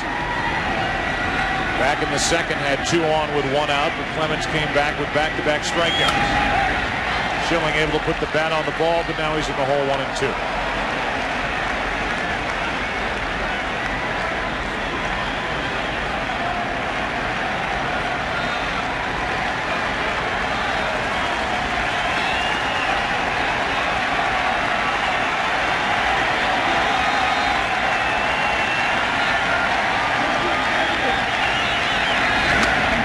Another strikeout for Clemens, 8 on the night. We came in talking about the starting pitching matchup, all of baseball talking about the matchup of Clemens and Schilling. The 2 are on so far. We go to the 5th inning. Game 7. Still no score. Back after this from your local Fox station. We'll be right back after this short break. Hi, I'm Jennifer Love Hewitt. Are you ever self-conscious on a first date? Nothing makes the first date jitters worse than bringing along a giant zit as the third wheel. It's frustrating, isn't it? Here's how you can make a first date less awkward. Use Proactive. Proactive makes clear skin 1, 2, 3 easy and helps prevent breakouts now. Plus, get our amazing refining mask free with your 3-step system to give you fast relief for your big event. If I have a blemish here or there, I use the refining mask, and literally by morning, it will be gone. I love the mask. Order Proactive now and get the mask and these extras free. A $72 total value, just $19.95. And today, you'll get free shipping on us. I got Proactive the day after I got engaged, and I was ready to go within a month. I'm totally happy with my results. With Proactive, you can count on clear, sexy skin every day. So do it right now. Call 1-800-680-6731 and get free shipping today. Welcome back to iShine Connect. The 4, 5, and 6 hitters for New York against Curt Schilling. 5th inning, no score. Diamondbacks have out hit the Yankees 4-1. Clemens has struck out 8. Schilling has struck out 5. Here's Martinez, who struck out his first time, and he takes the ball outside. A steady diet of split-fingered pitches from Schilling to Tino Martinez, his first time up. Fastball misses low, and it's 2-0. Keep in mind that Roger Clemens had 5 starts this year where he threw over 120 pitches. He's up to 75, while Curt Schilling is only at 48 as he works here in the 5th. The 2-0. Schilling gets the outside corner, 2-1. Just nips the front corner. Says home plate umpire Steve Ripley. 2 balls and a strike. To the right side, it's foul. The problem with the Yankees offense is that they've been making early outs in the inning. That's why they can't get a runner to third base. They've done it again in only 1 inning in 7 games. A runner at third with less than 2 outs. So it's the inability to score cheap runs against the Diamondback pitchers that is the point there. No ground ball, no sacrifice flies.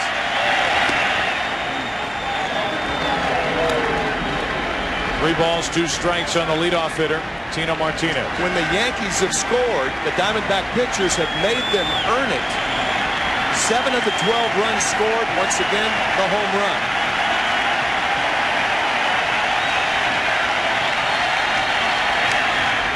Pretty good swing by Tino Martinez, and the count remains full. This series, the Yankee offense, first 6 innings, they've scored a total of 6 runs. From the 7th inning on, they've scored the other 6. 3 home runs in the late innings.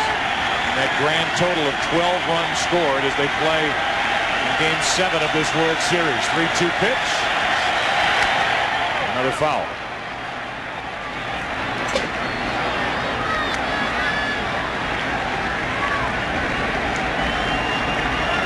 Martinez only 3 out of 18 in the World Series, 0 for 6. Matching up against Curt Schilling.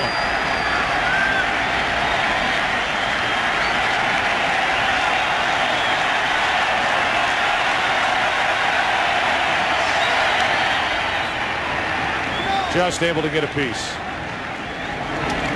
That was a high splitter.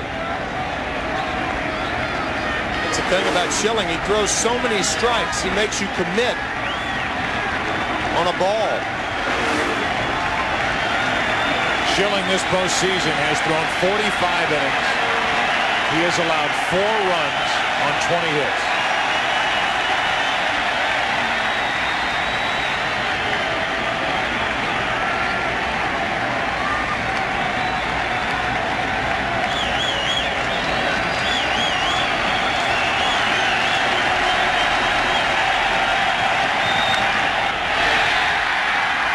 Still 3-2. Curt Schilling had the splitter grip early, as you could see. The center field camera getting into the glove of Curt Schilling. And the result, the toppling effect. That dead spin usually means bad spin for hitters. 3-2. Good battle between Martinez and Schilling.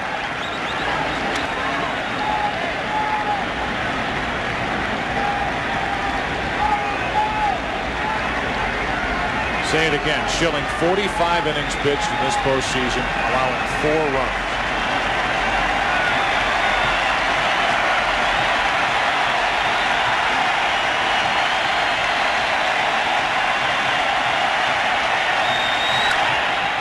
Easy into center for Finley.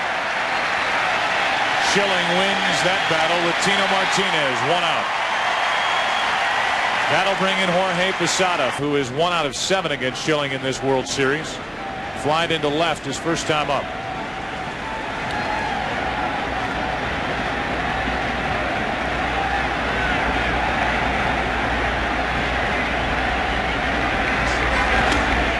Ball 1.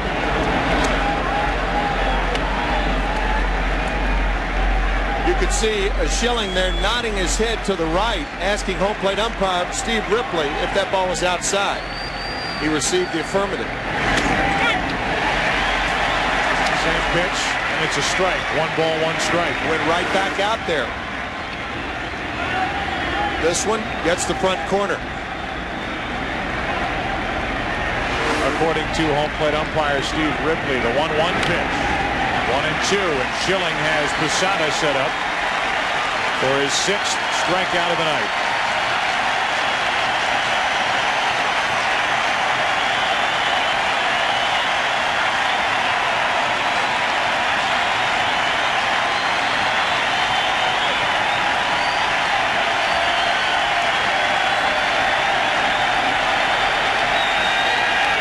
Two and two.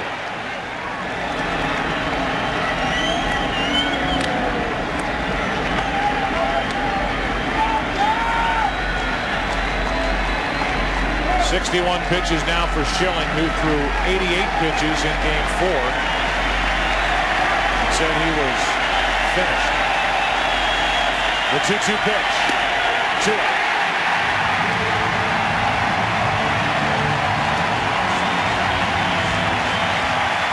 You talk about dejection. When Posada takes this fastball, the head drops as though I had no chance in that at bat. That's the type pitching both teams are seeing tonight. The Yankees still with only 1 hit. Schilling has faced the minimum. O'Neill, who got that hit, was thrown out trying to go to third back in the 1st inning. With 2 outs, Shane Spencer takes a ball. Shane Spencer homered against Curt Schilling. One of only 2 runs the Yankees have scored against Schilling. He hit it to right field in Yankee Stadium, but right field in this ballpark much deeper than Yankee Stadium. 2-0. Jerry Colangelo the owner of these Diamondbacks. First year for their franchise, 1998. Same year the Yankees started this run of 3 World Series in a row. Here are the Diamondbacks. The 4th different opponent in the last 4 years for Brian Cashman's Yankees. 98 it was San Diego, 99 Atlanta, last year the Mets. Spencer swinging on 3-0 and he pops it up. Curt Schilling doing it again. Who will blink first tonight? Schilling or Clemens? The Rocket back to the mound, no score, bottom of the 5th. We'll be right back after this short break. The Better Together community has helped me in my faith walk. You're the one that encourages me to walk by faith. And that has been one of the most beautiful things in my life.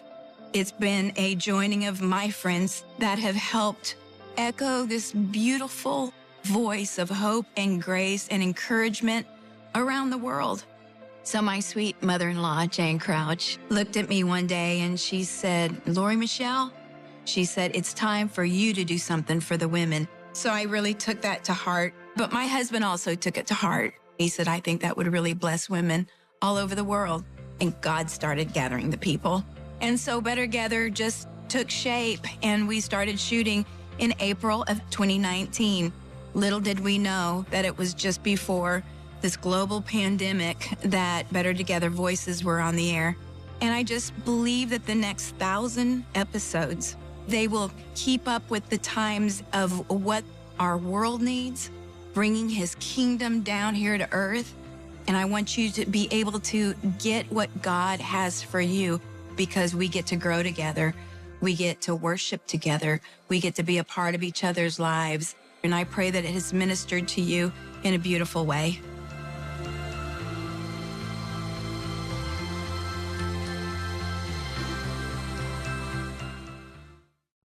Welcome back to iShine Connect. As Clemens goes back to the hill and he misses with ball 1. Well, we have seen a lot of 3-0 swings in this World Series with really no success at all. Spencer just went after a 3-0 pitch and flied to center to end the top of this 5th. A ball that was caught by the second baseman out in the outfield grass. And Curt Schilling has faced the minimum through 5. On the other side, Roger Clemens has thrown 77 pitches. He has struck out 8 and allowed no runs on 4 hits. 2 balls and a strike on Womack, who has flied to center and struck out. In the games that we've done, Joe, I cannot remember a player getting a hit on a 3-0 count. It's unusual because this year in the major leagues, regular season, hitters hit 404 on a 3-0 count when they put the ball in play. Well, here it's 3-1 on Womack, and the Diamondbacks would love to get Tony Womack on and let him run, or let Counsell bunt, make something happen on the bases. 3-2, and Womack, it looked like, was taken. Good policy, making Clemens throw 2 strikes and not 1. Clemens, on the other hand, will try to get him to hit the ball in the air to center or to left. Taps it on the ground, 2 hops to Soriano, 1 out.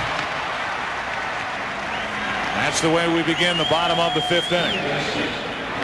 Womack hitless tonight. Last night, such a big part of the Arizona attack, as he had 3 hits in his first 4 at-bats, drove home 2, scored 2. As the Diamondbacks raised their team average 62 points with last night's 15-2 shellacking of the Yankees. A lot of guys got well in Diamondback uniforms. Some of those guys out of the lineup tonight for Bob Brenly against the right-handed throwing Roger Clemens. One guy stayed in because of a big night, Danny Batista. Here's Craig Counsell, who's been on base twice. Reached on an error, singled up the middle, takes a strike.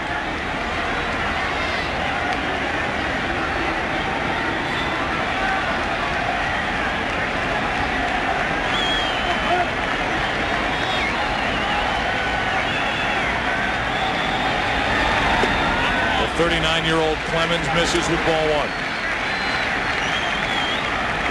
Came up in 1984 with Boston. Was a Cy Young Award winner and an MVP in 1986 for the Red Sox. One of only 9 pitchers to accomplish that. Counsell gets it over the head of Clemens. Jeter. Good play for the second out of the inning. Don Zimmer says that Derek Jeter on this particular play is the best he's ever seen. Glove down, body down, throw hard. That is a very difficult play. Excuse me, Joe. Watch the ball stay down. Jeter down. Strong throw to get it. So the good play by Jeter, and there has to be some concern.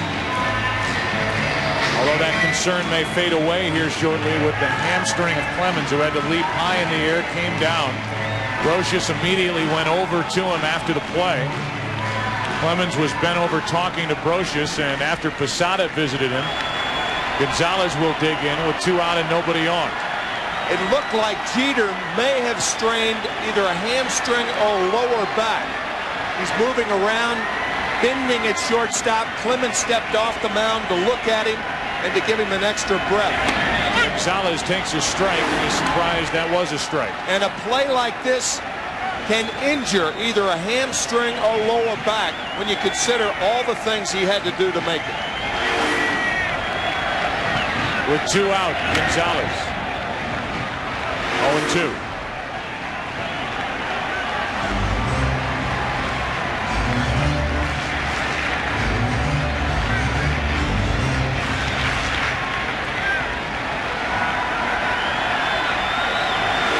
Two count.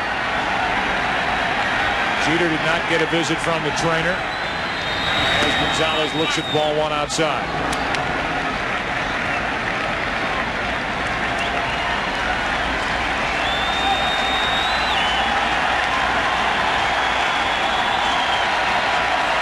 Two out, bases empty.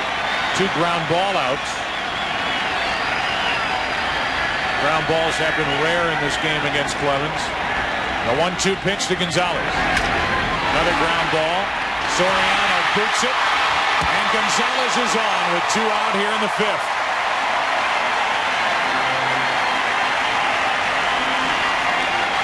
Third error of this World Series for Soriano. When you hear that term, an infielder allows the ball to play him. Usually, an infielder is back on his heels. You see how Soriano backs up on that ball instead of charging it. Right there. Back on the heels, ball bounces too far away. Even with a strong arm, Gonzalez safe. So the Yankee defense continues to disappoint the Yankee pitching staff. Last night a misplay by Brocious at third, failure to turn a double play led to a big Arizona inning. Now an error brings Williams to the plate. And what a swing he had with a foul back, strike 1.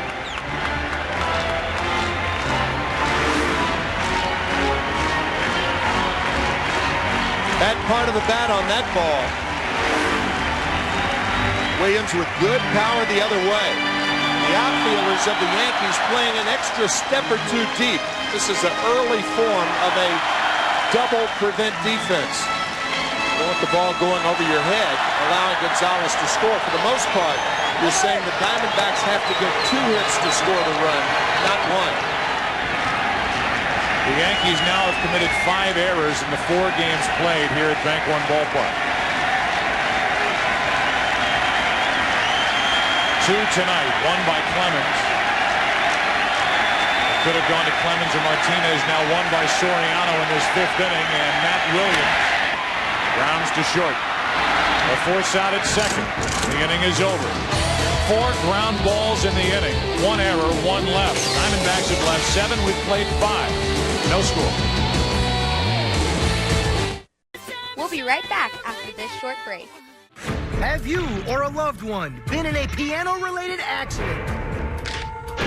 Whether you've had your fingers slammed in a piano, been crushed by a falling piano, or your teeth are now piano keys, these scales of justice are here to fight for you.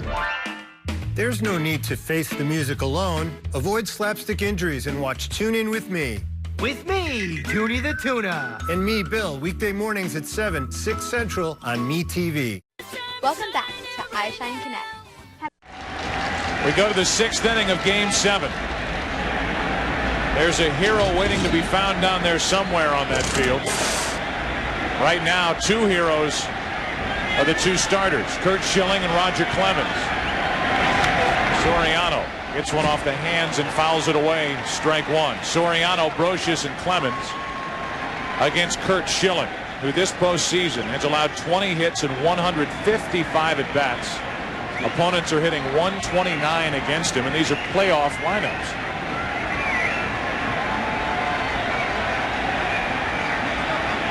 Soriano fly to right his first time. 1 ball, 1 strike. Joe, usually in games like this, a double threat ends up being the difference, and Soriano's a double threat. Guys who can run and hit with power, because they can beat you either on the bases or with the long ball. Mentioned Schilling gave up 37 home runs during the regular season, as he just missed off the outside corner. 2 balls and a strike. Schilling wanted the fastball just outside.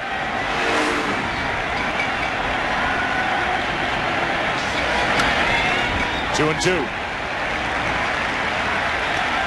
Yankee hitters cannot catch up to that Schilling fastball.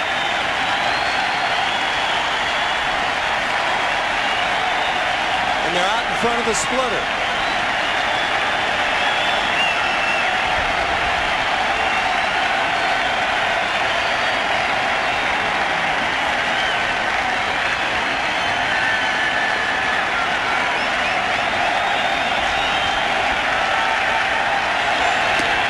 One away, strikeout number 7 for Curt Schilling.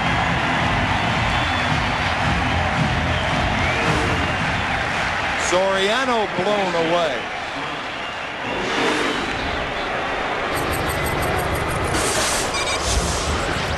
Most world championships, the Yankees have 26 to go with their 38 pennants. Canadians in hockey 23.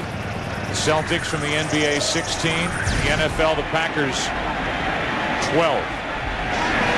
Brocious foul straight back. The Yankee franchise won 5 world championships in a row between 1949 and 1953, and 4 in a row prior to that, 1936 to 1939. This group trying to put 4 in a row together, and they have met their match with the Arizona Diamondbacks. 0-2 on Brocious, and in particular the pitching of Schilling and Randy Johnson. The Yankees trying to add their name to this list. They're already up there twice.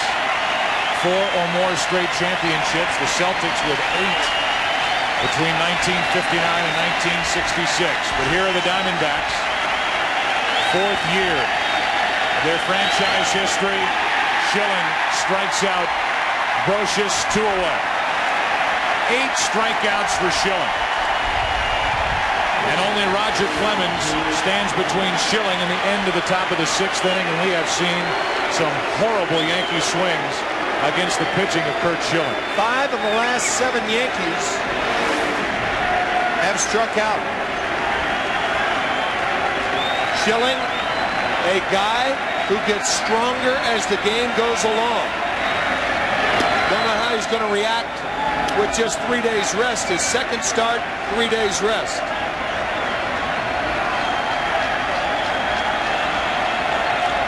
Missing with ball 1 to Roger Clemens. Roger struck out his first time up. Puts the bat on the ball, flies to Batista, and the Yankees go in order. Schilling has still faced the minimum, allowed only 1 hit. Bottom of the 6th inning, Finley, Batista, Grace coming up for the Diamondbacks, no score.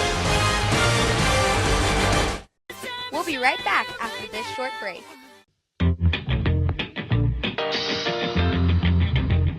It's your thing. Ow. Do what you wanna do. I can't tell you who to sock it to.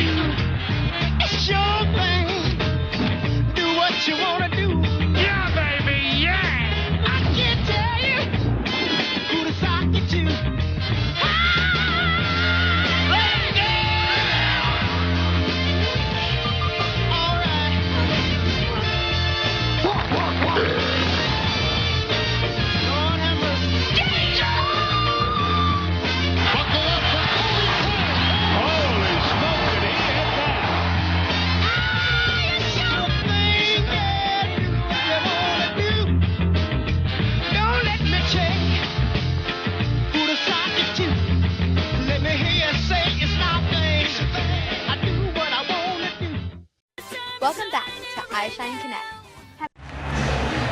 The Yankees have been concerned with a hamstring strain of Roger Clemens through this postseason. He looks strong here tonight. Meanwhile, Derek Jeter looks like he is bothered by some sort of leg injury. As Steve Finley takes a pitch high for ball one. I think he injured it on that play, that Craig Counsell play, going over the mound. Obviously not serious. Not serious enough to get him out of there. Finley floats one to center for a leadoff hit. Fifth hit of the night for Arizona. And for the first time all night, the leadoff man is on. When you get a leadoff batter on and he can run well, that's much, much better, think about it, than a player who clogs up the bases. So that leadoff batter with a fast runner like Finley gets Ramiro Mendoza up for the Yankees. This is a tough read. I mean, do you bunt with a guy like Batista? Got Grace on deck. They're going to walk Grace. I don't think a bunt's in order now. You walk Grace to get to Damian Miller and the pitcher. And nobody's warming up. I think he's swinging. Add to that, Danny Batista's swinging the bat so well. Right. Well enough to force Reggie Sanders to the bench. And Batista makes his first start of this World Series against the right-handed pitcher.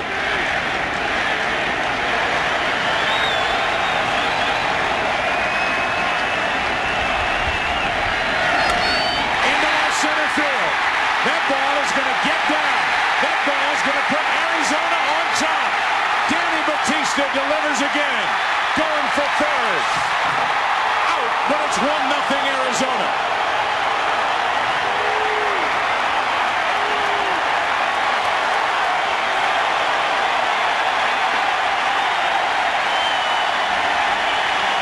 Roger Clemens may have thought Batista was bunting. He threw a fastball, a high fastball, on the inside part of the plate. Watch Batista. Shells it to left center. Finley scores. As we said, he can run. Watch this play by Jeter. Athletically, strong throw, quick tag to get Batista. The second runner retired at third tonight, but the Diamondbacks take the lead. Now the bases are empty with one out. We have our first run of the night, and the Diamondbacks are out in front here in Game 7. A single by Finley, an RBI double by Batista, out at third, 8-6-5 on the play.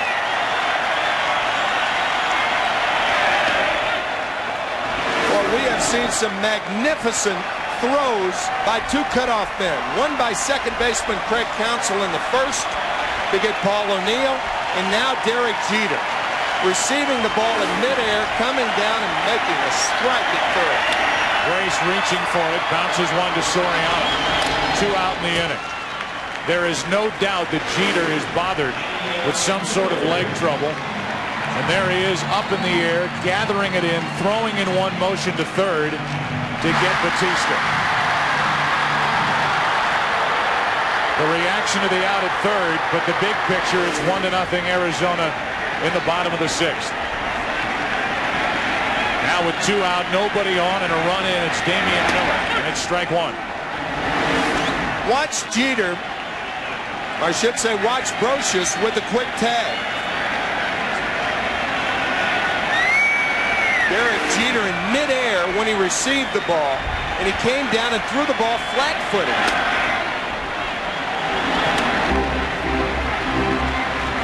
Oh, 0-2 the count.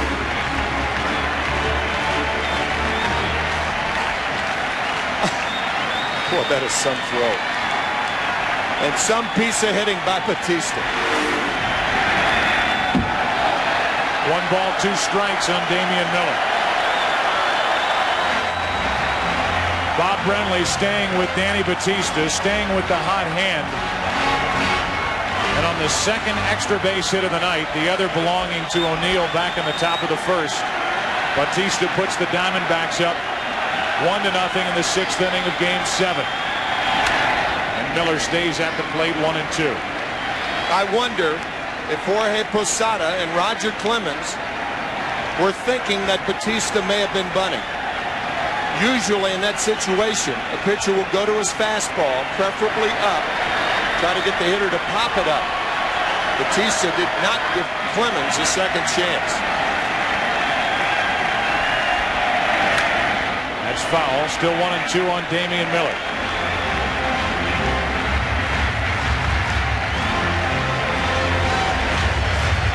A 1-run inning in this game seems like a 6-run inning.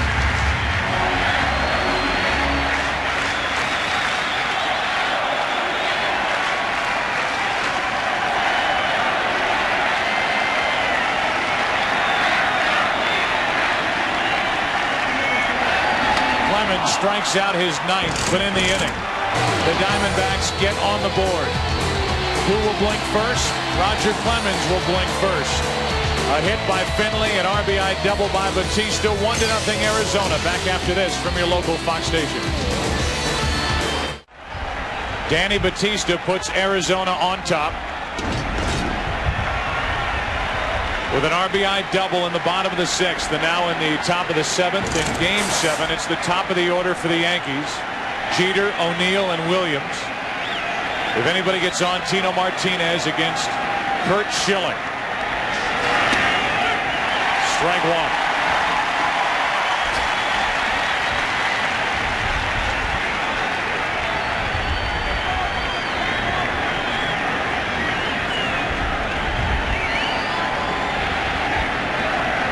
Jeter is struck out. He's flying to right. Bautista will play it on a hop, and the Yankees put their leadoff man on, and Jeter was limping down the line. Back to the Danny Bautista hit for the only run so far tonight. Great hitting. Poor base running. You don't want to make the first out at third base. Great relay by Derek Jeter. Quick tag by Brosius. The Diamondbacks are on the board. No real surprise that Bautista was hitting. Bob Brenly, in fact, had a change of heart prior to that swing.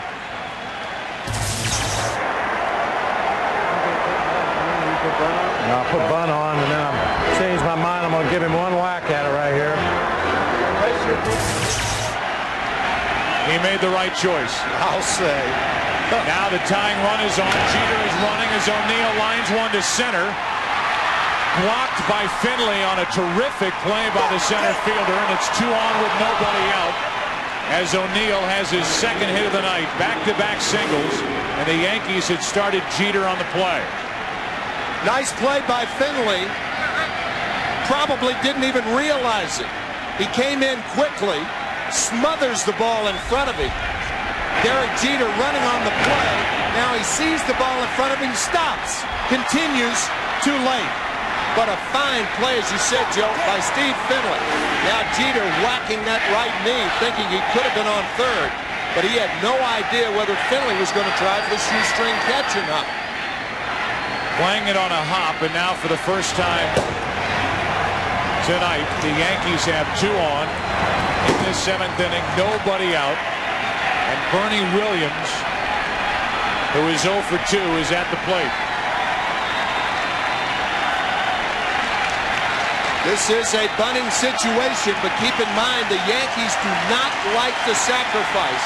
It is rare that Bernie Williams is called on to bunt. Swinging, and that's strike 1.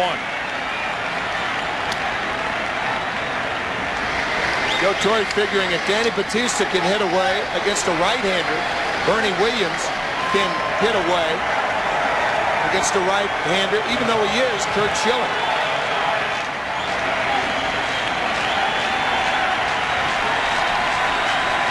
Schilling steps off. Last time Bernie Williams had a sacrifice, 1996.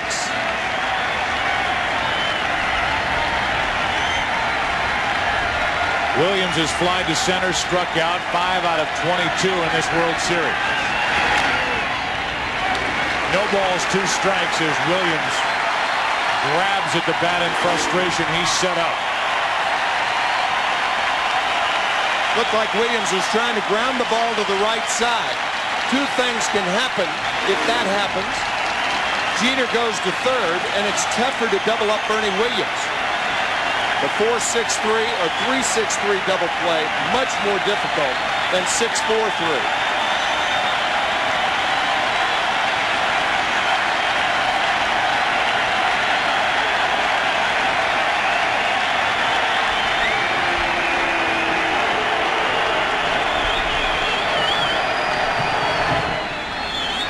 Jeter, the lead runner at second. O'Neill, the trail runner at first. Nobody out. 1-0 Arizona. Top of the 7th. The 0-2 to Bernie Williams. 97 miles per hour as the wind starts to whip around here at Bank One Ballpark. Might be whipping around because of pitches like this by Schilling and Clemens. 3 straight fastballs to Bernie Williams. And if anybody is ever set up for that splitter, it's Williams now.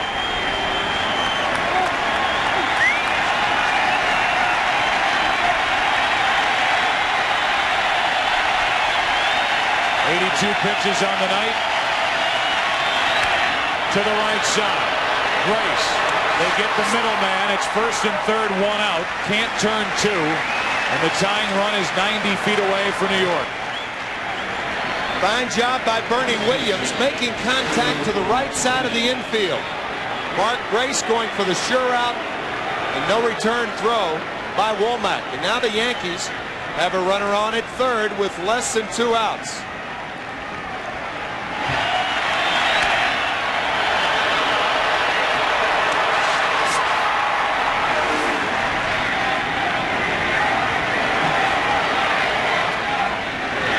First and third with 1 out, and Tino Martinez will be the hitter. Damian Miller goes out to talk. The home plate umpire, Steve Ripley, comes out to break it up. There is action for Arizona in their bullpen. As Schilling tries to work out of his first jam of the night.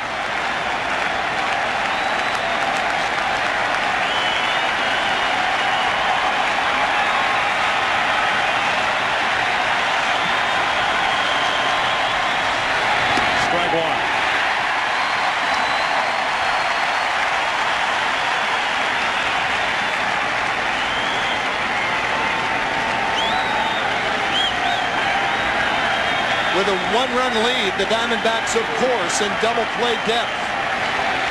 Starting to rain here in Phoenix.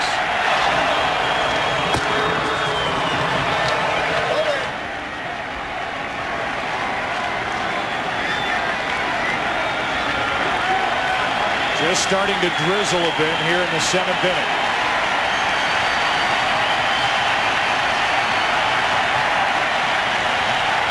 Runners at the corners, 1 out. Martinez with a base hit to right, and the Yankees have tied it. Williams holds at second, and it's 2 on with 1 out as Tino Martinez delivers to tie it 1-1. Martinez with a big hit, and Bernie Williams stopping at second base. With 1 out, you have got to make Batista throw you out. Martinez with a line drive base hit to right field, plus Batista catches the ball back on his heels. Watch. Back. You've got to try to go to third base on a ball like that. So while the Yankees get a big hit, Bernie Williams does not take a big base. He's at second. Martinez is at first. The wind blowing hot dog wrappers and napkins, everything around this field as Posada takes ball 1. You have to make up your mind yourself. Watch Bernie Williams look at Willie Randolph, the third base coach. If Batista throws you out on that play, like O'Neill in the first inning, then it's a good base running play, and you tip your cap to the right fielder. Posada pops it up. Gonzalez is there. 2 out.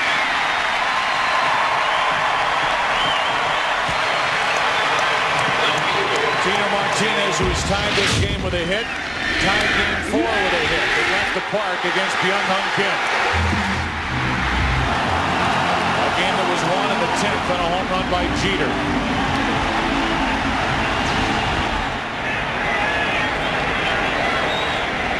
Tino Martinez quite possibly playing in his last game as a New York Yankee. Delivers here in the 7th inning. Now it's Shane Spencer, who's 0 for 2, batting with 2 on, 2 out. Kurt Schilling is scheduled to lead off in the bottom of the 7th inning. Now, clearly, Bob Brenly will be pinch hitting for Schilling. And as far as pinch hitters are concerned, the Diamondbacks have an edge. They have an outstanding bench. You can see Greg Colburn with a bat, DeRosso, a left-handed hitter, Gallucci, a left-handed hitter. Here's Spencer with 2 on, 2 out. That pitch was up, and Spencer hammered at it. Strike 1. High fastball that Spencer misses. Usually when you foul a ball straight back like that, you've had a healthy cut. 88 pitches on the night. That was his total in game 4. 2 on, 2 out. 2 strikes on Spencer.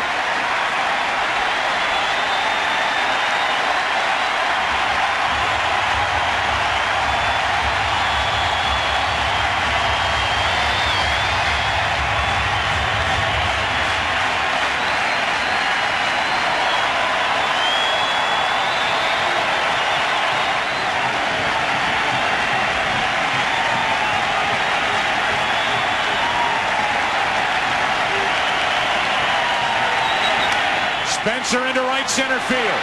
That ball's well hit. Finley on the run to end the inning. Steve Finley covering a lot of ground in right center field to keep it tied 1-1.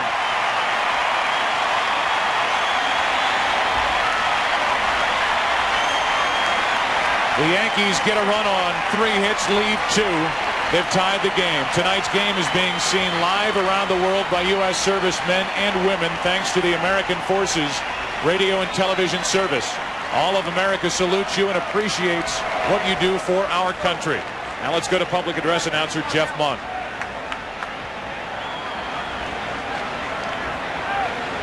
Ladies and gentlemen, to honor America with the playing of God Bless America, please welcome once again, Jesse McGuire.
We'll be right back after this short break.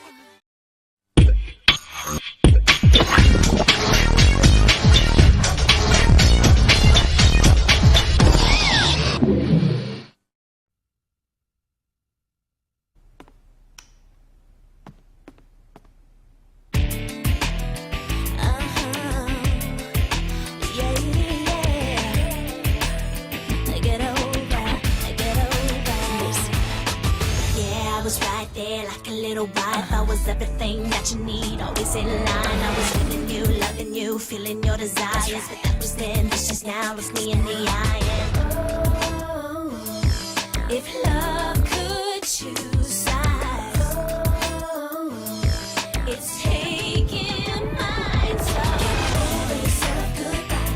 It must be hard to be you, yeah. Living in your life, I was always the one to cry to. Now everything is alright. Over yourself, no right. 'Cause without you, see, I do anything I like. Sometimes I stay out all night. Now everything is alright. Just can't be it. I kept telling myself, and every magazine said was me was on the shelf. I was giving out, giving in, giving away my dreams. Right, you put me down. Now I got myself a steam. Oh, you won't get me back, no. No, no. Oh, hurry up, hurry up. It must be hard to be you, yeah. Living in your life, I was always the one to cry to. Now everything is alright. Over yourself, no right, no right. 'Cause without you, see, I do anything I like. Sometimes I stay out all night, all night. Now everything is alright. I wanna talk. Say let's do it just once for love. Like old times make up. Better yet, just forget, better get over yourself. Stay in touch. When you learn a few things about love, tell me, baby. Until then, wake up. Better yet, better go, better go. Over yourself, good, over yourself, good, over yourself, over yourself, get over yourself, good. Always the one to cry, baby. Never say get over yourself, good, over yourself, good. Without you, see, I do anything I want, stay out all night, all night. Everything is alright. Over yourself, good. It must be hard to be you, yeah. Living in your life, I was always the one to cry, baby. Get over yourself, baby. No, 'cause without you, see, I do everything I like. Sometimes I stay out all night. Yeah, everything is alright. Over yourself, get over yourself, boy. To be you, yeah. Living in your life, I was always the one to cry. Yes, it was. Now everything is alright. Get over yourself, no right. Without you, see, I do everything I like. Sometimes I stay out all night. Anything I want, anytime, never say anything is alright. Over yourself, goodbye. It's alright. Everything is alright. Over yourself. Get over yourself, goodbye. It's alright. Everything is alright. Over yourself. Over yourself, goodbye.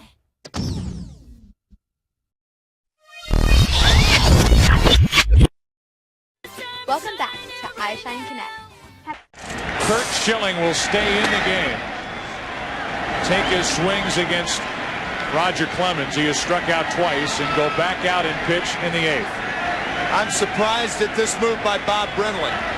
14 home runs by his pinch hitters this year, tied a major league record. The Giants also had 14 home runs. You're running out of outs.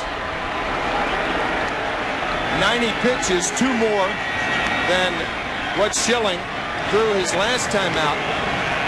I guess you got to figure, Joe, that Kurt Schilling may have said something to Bob Brenly about continuing in this ballgame. Well, the Diamondbacks are not blessed with the same short relief that the Yankees have. They do have Randy Johnson available if he has enough lead time to get ready. Otherwise, you're looking at Swindell, Kim, Morgan. Bob Brenly and the Diamondbacks feel more confident with Schilling going back out with his 90 pitches for the second time on 3 days rest than they do digging into their bullpen and sending a pinch hitter to the plate. Yeah. I guess that's what Brenly is figuring. You're thinking about Randy Johnson. Randy Johnson will be given the starter mentality. If, for instance, Brenly's planning on putting him out there in the 9th inning, they'll probably send him out there in the 8th. Give him plenty of time to warm up. On 1-2, Schilling strikes out looking. 10 strikeouts for Roger Clemens. Well, we have gone on and on about Curt Schilling. We talked about the need for Roger Clemens to continue to prove himself in these big games. He certainly did in Game 3. Joe Torre will tell you he did in Game 2 at Yankee Stadium last year in the World Series against the Mets. When he went 8 innings, allowed no runs on 2 hits, struck out 9, but all that people took out of that game was the shattered bat throwing incident with Mike Piazza. The Yankees down 2 games to none, turned to their 39-year-old right-hander in Game 3. He and Rivera combined on a 2-1 victory, and here is Clemens pitching in the 7th inning in a 1-1 game, matched up with Schilling in Game 7. He's 0-2 on Tony Womack. Splitter is still there for Clemens.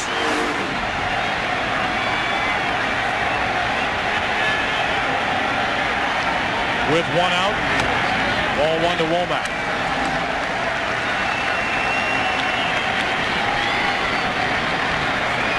Counsel on deck, then the left-handed hitting Gonzalez. We showed you Stanton getting loose for the Yankees in their bullpen. See the rain coming down a bit harder now. The 1-2 pitch. 2-2.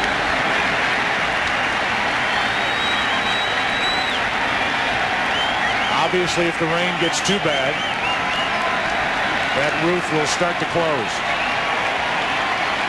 A 2-2 delivery. Womack stays up there.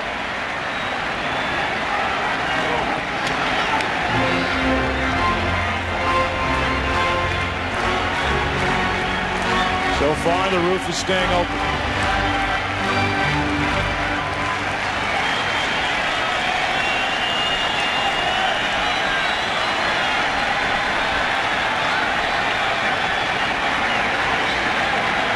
Here's a 2-2 to Tony Womack.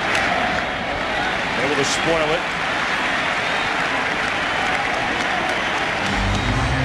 Just so you know, it starts to pour. It takes about 5.5 minutes for the roof to close here at Bank One Ballpark. Right now, not raining hard enough to halt play, so they leave it open. And with that, the elements. Wind is as much a factor, if not more so, than the rain here at this point.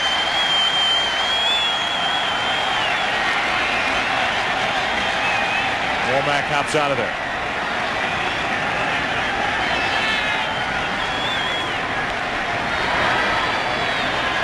Womack is flying to center, struck out, grounded out.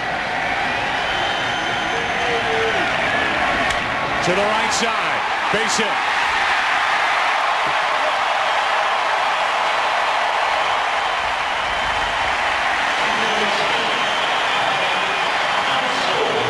That will be it for Roger Clemens.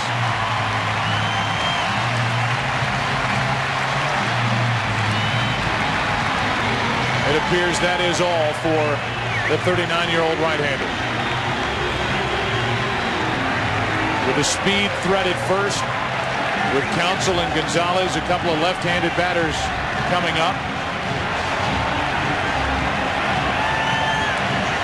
After 114 pitches here in Game 7, a couple of slaps on the back, and the 5-time Cy Young Award winner is gone.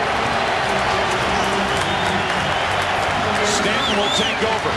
Go-ahead run on. 1 out in the 7th for the Diamondbacks. Curt Schilling gets through 7 innings, and he will continue here in Game 7. Roger Clemens gets through 6 1/3, allows 7 hits. 1 run, leaves with a runner on. Womack, 1 out, 10 strikeouts for Clemens, and here's Mike Stanton. And as you suggested, Joe, this is a twofold move made to combat the left-handed hitter and the fast runner at first base. So Stanton in for 2 reasons. Counsell, on the other hand, handles left-handed pitching very, very well. A .337 battle during the regular season against left-handers. Stanton worked 2 innings here last night. 1 on, 1 out. And close but safe at first is Womack. That was close indeed. Womack back.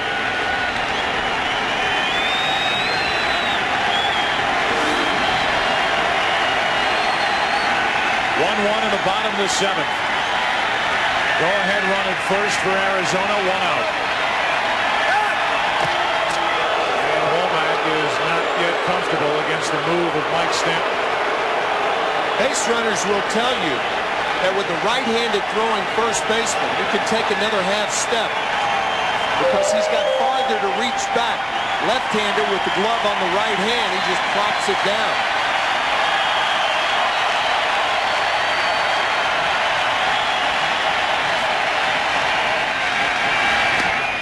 Strike 1 to Counsell, who was the National League Championship Series MVP for Arizona. But so far in this World Series is 2 out of 23 as Ramiro Mendoza gets loose for the Yankees in their bullpen.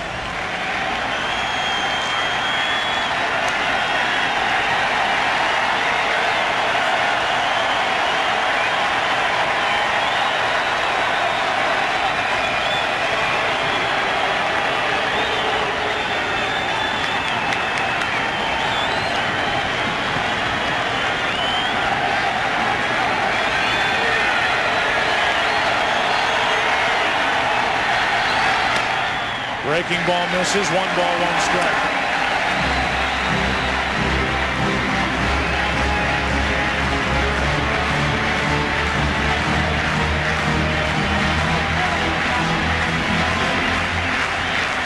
In case you want to know, Jorge Posada during the regular season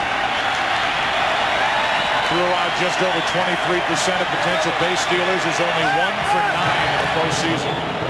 And Womack, the runner at first, is 1 out of 3 in the postseason trying to steal a base. Jorge with a lot of help, however, in Mike Stanton. You can see how closely Stanton is holding Womack at first base. So it's the tandem of a good catcher and a pitcher with a good move that often determines whether you throw the batter out or not, or the runner out or not.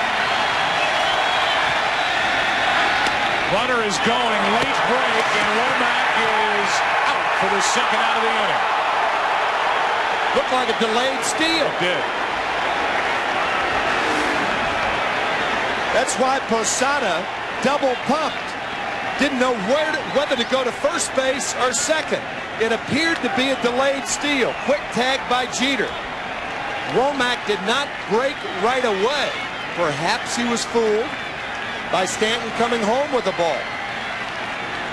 Stanton had thrown over there 4 times to drive Womack back. Big out here in the 7th. Now it's 1 ball, 2 strikes on Counsell. And he pops it up. In foul territory, Martinez puts it away.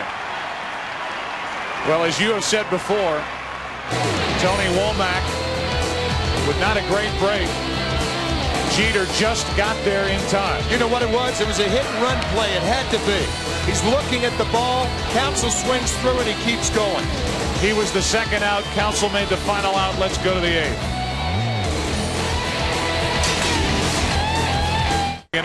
We'll be right back after this short break. Most of you know how important my faith and staying healthy are for me.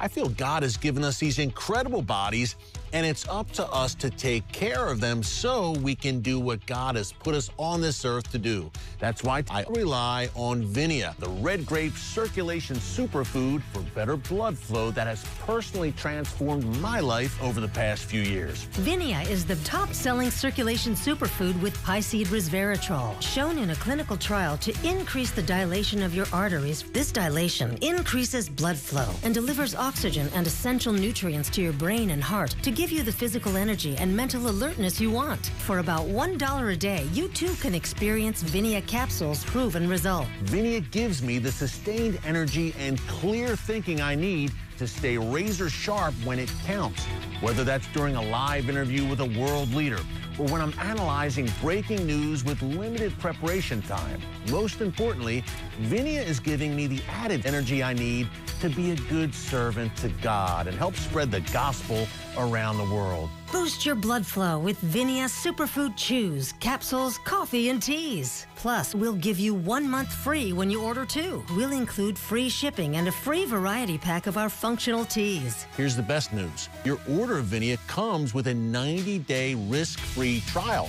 Now, this means if you don't feel more physical energy or more mental alertness, my friends at Vinia will refund every penny, no questions asked. I really think that if you try Vinia, you will love it as much as I do, because when you improve your blood flow, you improve your quality of life and your service to God. Be sure to check it out. You will not regret it. To receive over $40 in free gifts, go online or call 800-588-4170. That's 800-588-4170. Welcome back to iShine Connect. After the first pitch from Curt Schilling to Alfonso Soriano, we'll show it to you. Soriano takes a strike. A matchup of Schilling and Clemens. Schilling is through 7, now pitching in the 8th. Clemens got into the 7th, relieved by Stanton. Tino Martinez tied the game in the 7th after Batista put Arizona on top with an RBI double in the bottom of the 6th. The last 2 World Series Game 7s have gone to extra innings. In 91, 97. Here in Game 7, 2001, it's 1-1 in the 8th. More rain here in Phoenix as Soriano gets a piece to stay alive.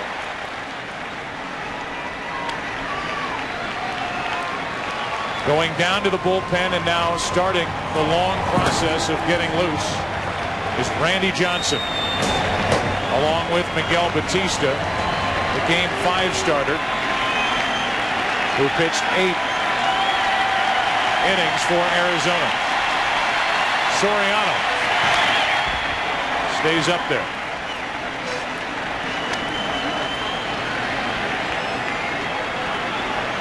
Soriano is fly to right, struck out. Schilling has struck out 8. Allowed 1 run on only 4 hits.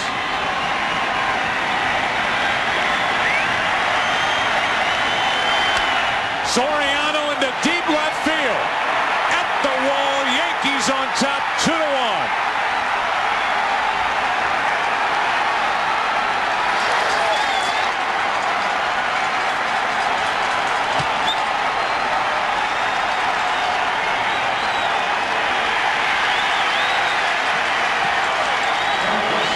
The Yankees and Diamondbacks have played 66 innings, including this half inning.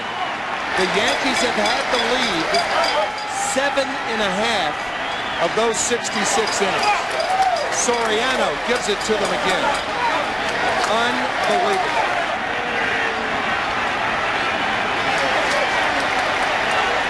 Now it's Brocious, and it's a strike over the outside corner.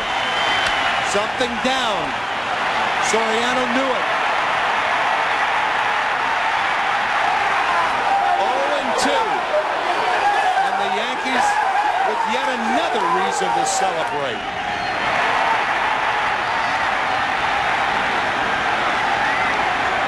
So it's 2-1 New York here in the top of the 8th inning, and Brocious waits for an 0-1 pitch from Curt Schilling. 95 miles per hour. It's 0-2. That home run got Mariano Rivera up in the bullpen. He will be the pitcher in the bottom of the 8th inning. Soriano, who won Game 4 of the ALCS with a home run in the 9th against Sasaki, as Brocious strikes out. Later would win Game 5 of the World Series with a hit in the 12th. This into right center field. The game winner. The first rookie in Major League Baseball history to end a postseason game with a walk-off home run. And here in the 8th inning of Game 7, Soriano, on the 95th pitch of the night from Schilling, goes deep to make it 2-1 New York. Now David Justice bats for Stanton.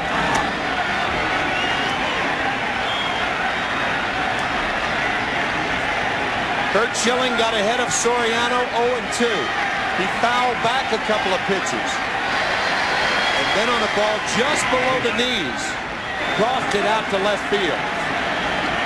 Either a splitter or a breaking ball. Have to assume it was a split finger fastball from Curt Schilling. Something about mid-shin high. Man.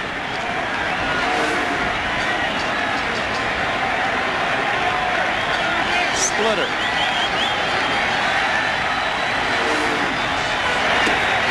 Justice takes a strike, and it's 2-1.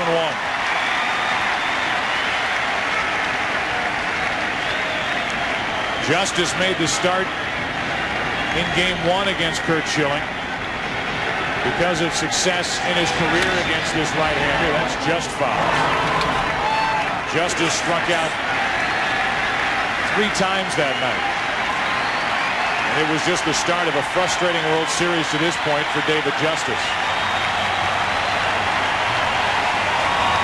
I would imagine Randy Johnson continues to throw in case Paul O'Neill comes up in this inning. He's 2 hitters away with a home run by Soriano. With 1 out, nobody on, Justice grounds it up the middle for a base hit. Looked like Schilling may have gotten a piece of it as it went into center field.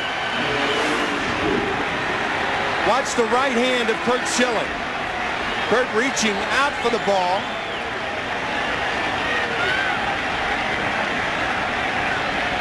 They have clipped the ring finger or pinky. Terrific job by Curt Schilling. Roger Clemens. Now the right-hander will be called. A 103-pitch night.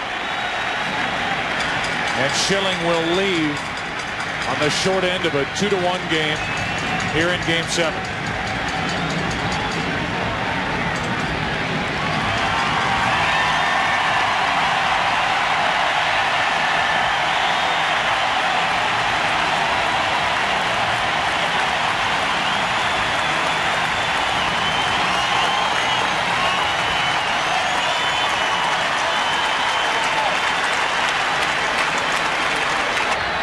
Curt Schilling now sitting and watching as he has gone in the 8th inning.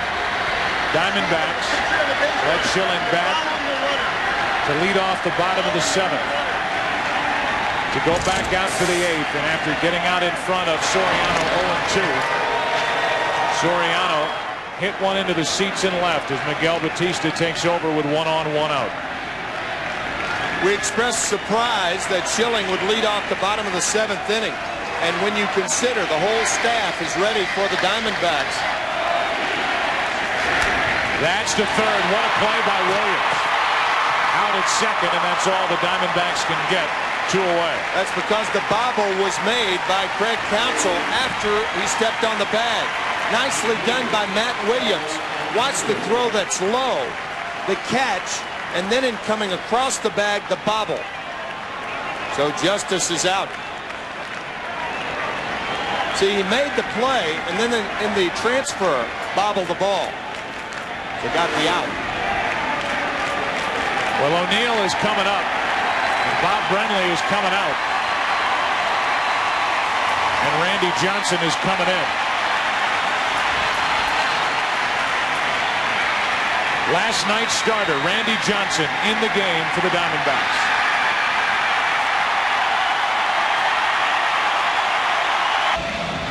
When Bob Brenly went out to get Curt Schilling in this 8th inning, here's what he had to say. Hell of an effort, Haas. We're going to put Miguel on this guy right here. Get a fresh arm in here. Hell of an effort, big man. I love you, brother. You're my hero. You're my hero. Hey, that ain't going to beat us. We're going to get that back plus some. That ain't going to beat us, big man. Schilling had those words of encouragement as he exited the field. Then Batista took over, got an out, and now it's Randy Johnson,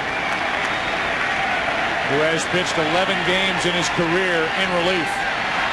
Throw to first, and Jeter was breaking towards second, able to get back to first as he looked like he was running.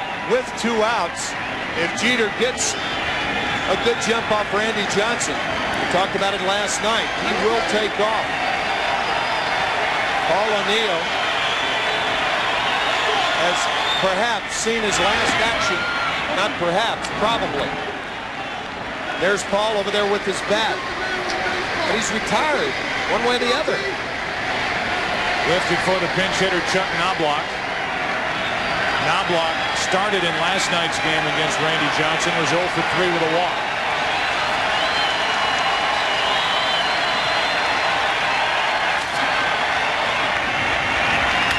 Knobloch down the left field line. It is a foul ball. And you can see Jeter limping around the bases. He is hurting, whether it's his foot, his ankle, his calf, his hamstring, whatever it is.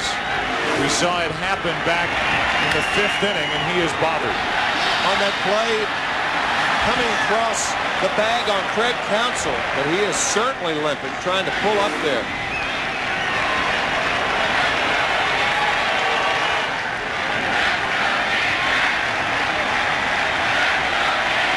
Two out in the inning. 1 ball, 1 strike on Knobloch.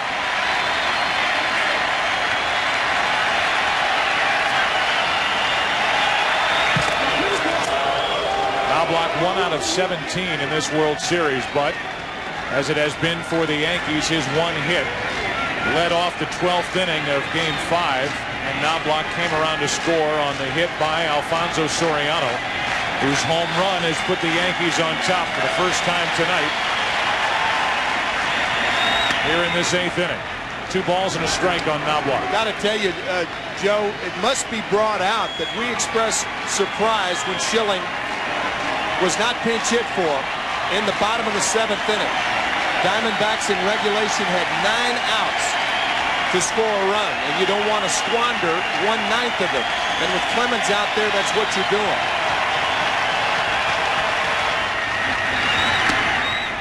Coupled with the fact that in our opening tonight, we thought that if Roger Clemens and Curt Schilling were knocked out in the middle innings, then Brian Anderson, Miguel Batista would play a big role in the game. Well, these are the middle innings in a sense. Even though it's the late inning, Schilling pitched as though, I mean, the Diamondbacks have a very deep bullpen here in the 8th inning. Into right field off the bat of Knobloch. And that'll end the top of the 8th inning, which started with this. With the rain falling in Phoenix, hopes falling in Phoenix, an 0-2 pitch, and Soriano, the rookie, puts the Yankees on top in Game 7, 2-1. We'll be right back after this short break. Demanded better training facilities. Insisted on new uniforms and equipment. Held out for hundreds of free tickets. These guys will stop at nothing to get whatever they can for the Boys and Girls Clubs of America. Major League Baseball charities and the Boys and Girls Clubs of America, giving kids a world of opportunities. A message from Major League Baseball. Welcome back to iShine Connect. Bottom of the 8th inning, and Chuck Knobloch stays in the game. He moves over to left field. That switches Shane Spencer over to right. And Mariano Rivera takes over on the mound. The numbers this postseason, 2-0. 5 saves and an ERA of 0.61.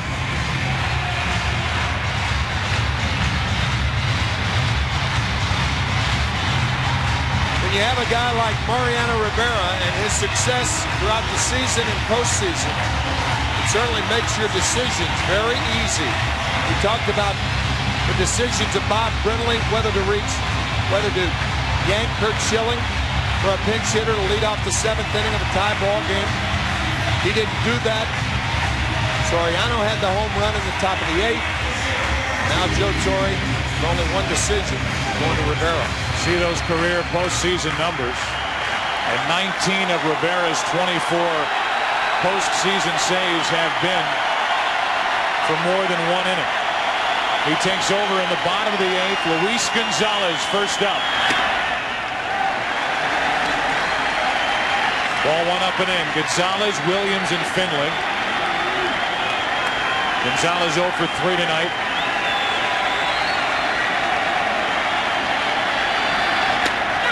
One ball, 1 strike.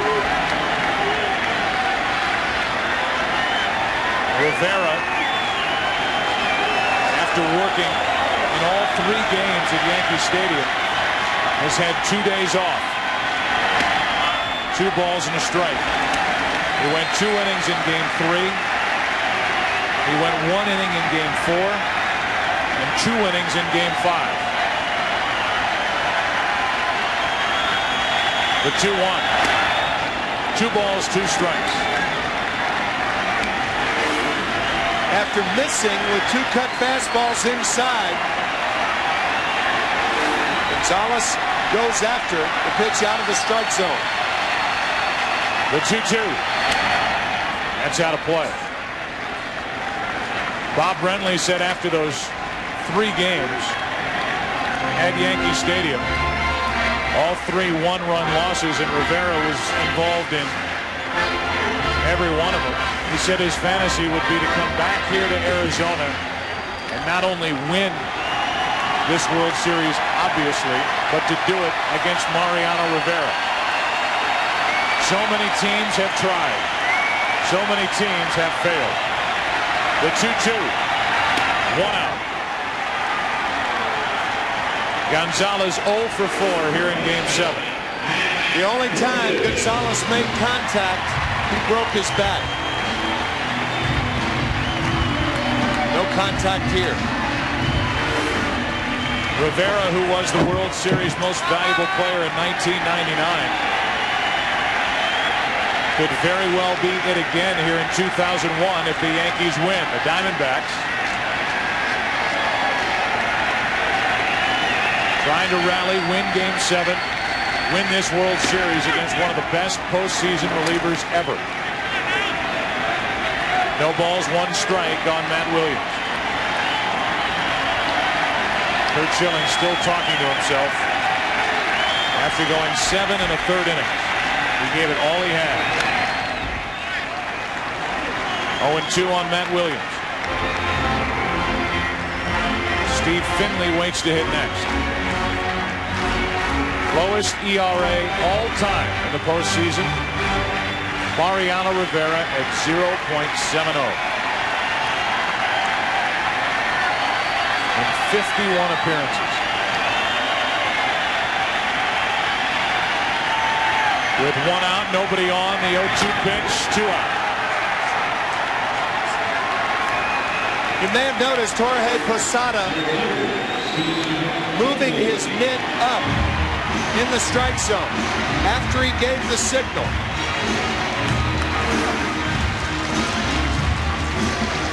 He stressed around the letters, and that's where he got it. Now with 2 out, nobody on, here is Steve Finley, who's 1 for 3.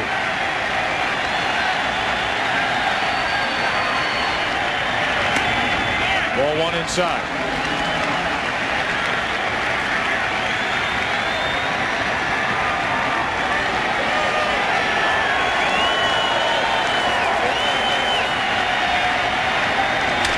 Finley with a base hit to right.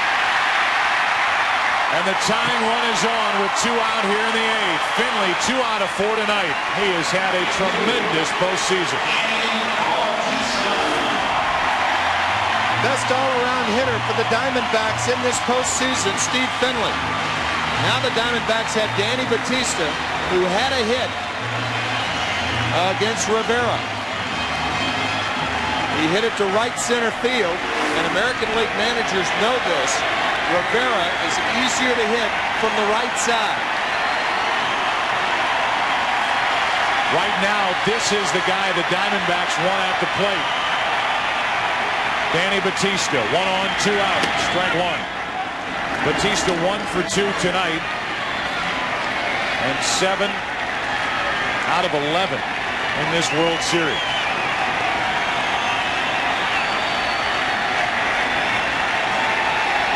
Batista hit 5 home runs during the regular season. He has none in the postseason.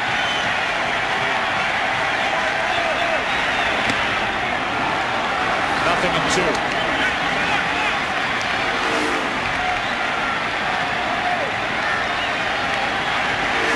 Down and out of the strike zone.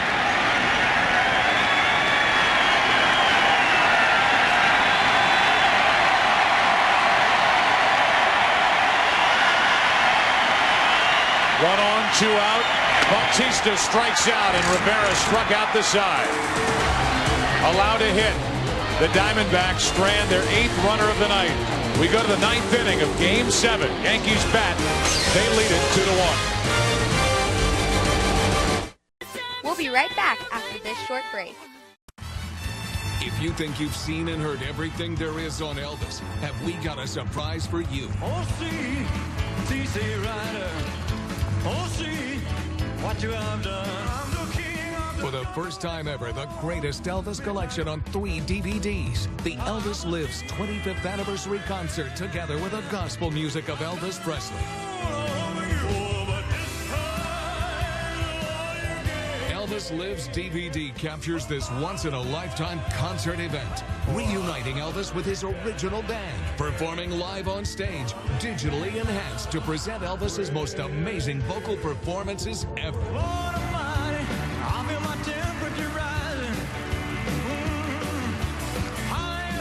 This special TV offer is not sold in stores, and all 3 DVDs are authorized by Elvis's estate and feature over 5 hours of music, performances, and never-before-seen interviews. Call now for the greatest Elvis collection on 3 DVDs. Elvis Lives, together with the gospel music of Elvis Presley.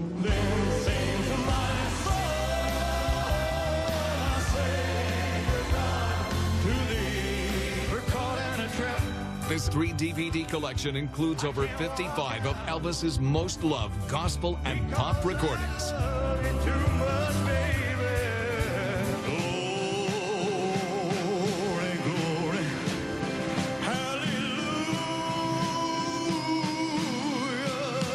Discover never-before-seen footage and personal stories that take you behind the scenes of Elvis's career.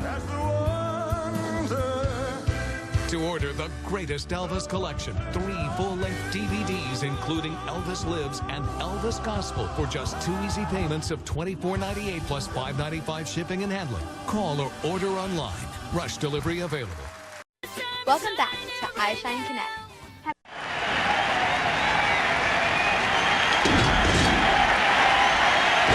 Randy Johnson goes back to the hill.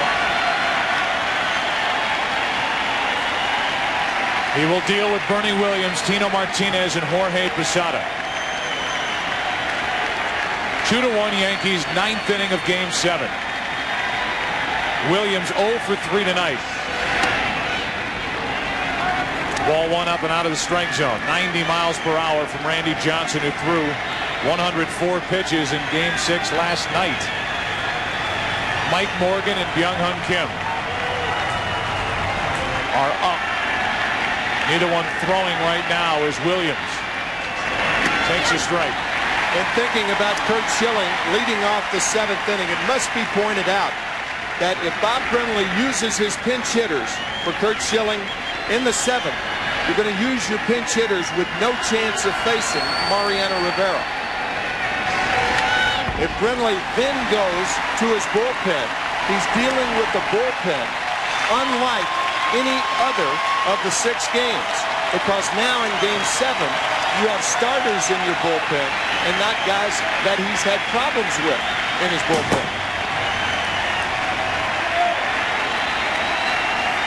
1 ball, 2 strikes from Randy Johnson. And Williams flies 1 to shallow center. 1 out. What are the Yankees trying to do again here tonight?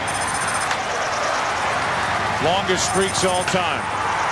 Consecutive championships. The Yankees from 49 to 53 won 5. From 36 to 39, they won 4 in a row. Oakland did it 3 times in a row, 72 to 74. And the Yankees are trying for their 4th in a row. 98, 99, 2000, 2001. Randy Johnson. Slider misses for ball 1 to Tino Martinez. How about Randy Johnson? 38 years old. Throws 104 pitches last night. Amazing. He warms up. He comes in, finishes off the 8th inning. He's back out there for the 9th inning. 1 ball, 1 strike on Tino Martinez. The Diamondbacks in the bottom of this 9th will have the bottom of their order. Grace, Miller, and then the pitcher's spot.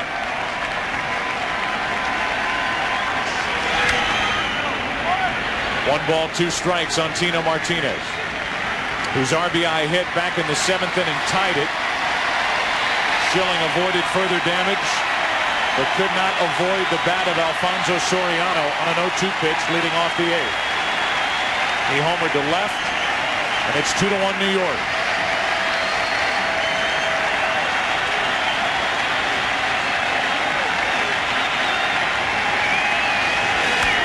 To the left side, Womack circles it, throws, got it, 2 out.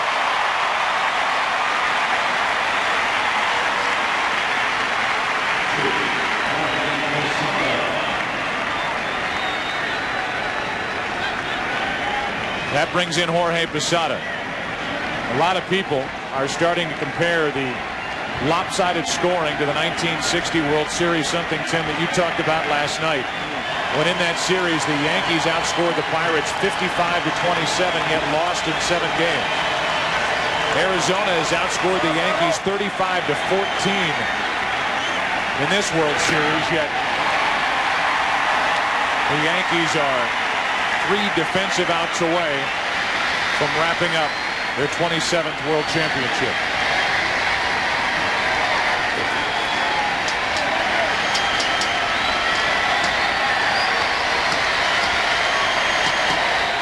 The 0-1. 0-2.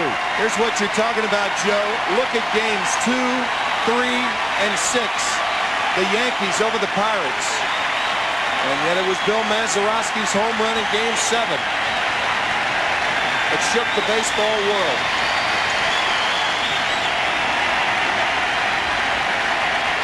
The 0-2. Posada stays up there.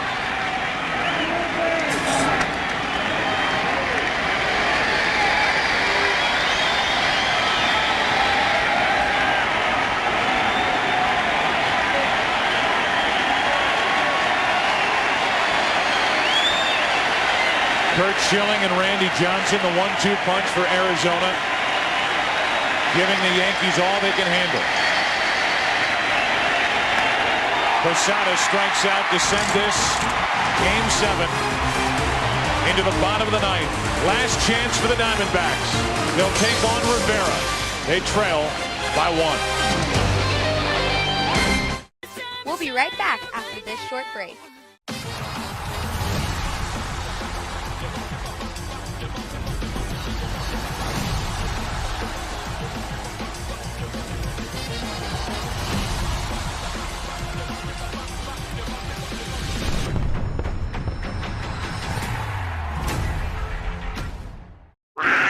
Sunday mornings, wake up with a call from the wild on Mutual of Omaha's Wild Kingdom.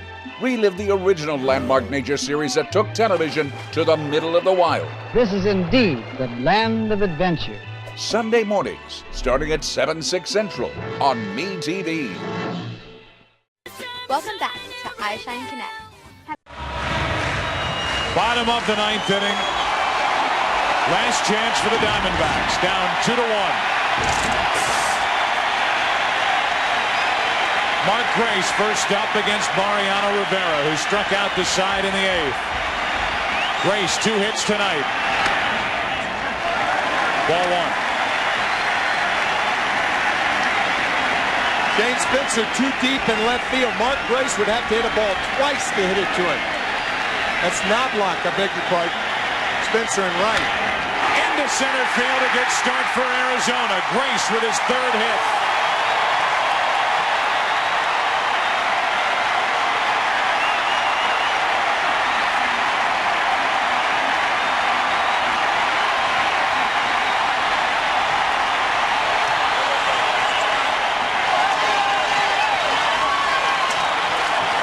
Bob Brenly saying he had a feeling about Mark Grace tonight. Mark Grace has a 3rd of the hits. Look for Miller to be bunting. David DeLucci runs for Grace. They had Colburn coming to the plate. He was in the on-deck circle until Grace got on. Now they have Miller up to bunt. Strike one. I'm sure just as it is no picnic to try to swing and hit against Rivera, it's no fun to try to bunt against him either. That's exactly right. A lot of catchers have a tough time catching knuckleballs. Hitters have a tough time hitting knuckleballs. And hitters have a tough time bunting against Mariano Rivera.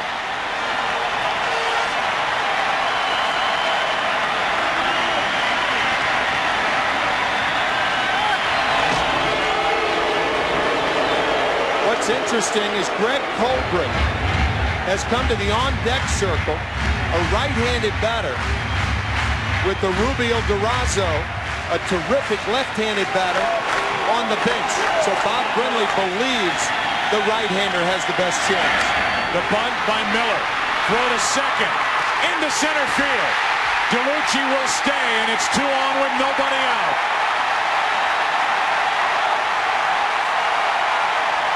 And Jeter can't get up. Joe, earlier in the game, we talked about pitchers throwing the bases, that they had a difficult time throwing because they can't throw anything straight. This ball backs up on Derek Jeter, and his left knee appears to be tangled in the legs of DeLucci. Trying to stretch out for the tag play. You can see the throw backing up right field side, and Jeter with the ankle and knee. He appears to be all right, but a scary moment for Derek Jeter. And now the Arizona Diamondbacks are possibly a hit away from tying it. And a well-placed extra base hit away from winning it as Jay Bell now will walk to the plate. Again, Colburn is called back. And now the Yankees will be shortened up, expecting another bunt. Jay Bell led the National League in bunts in 1990 with 39 sacrifices. He's one of the better bunters in the National League. He would want to bunt it down the third baseline to make Brocious field the ball. 2 on, nobody out, and the bunt to Rivera. Throws to third, out. No other play, and it's first and second, 1 away. Rivera cat-like off the mound. Bell thinking about bunting it toward third. But as you can see, Rivera is so quick to third base that Brocious actually had to play it first had he come off the bag. Jay Bell's about halfway down the line, but Brocious content for 1.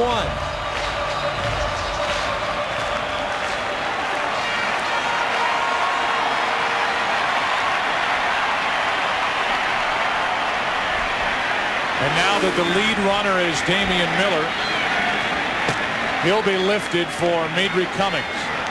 That's the tying run at second. The potential winning run at first is Jay Bell. It'll be Tony Womack at the plate, first and second, 1 out. Just like on Mark Grace, you shorten up in the opposite field. Chuck Knobloch for the Yankees in left field is too deep for Tony Womack right now.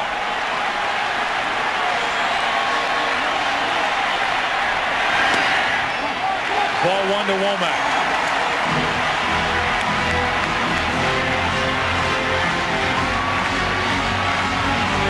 Womack singled his last time up to chase Roger Clemens. Now he faces Rivera. 2 on, 1 out. 2-0.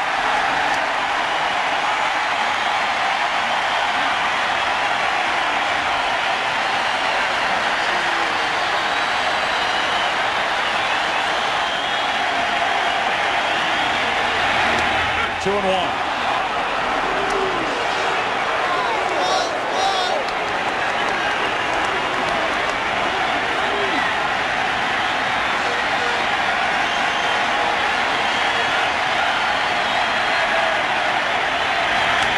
Two and 2.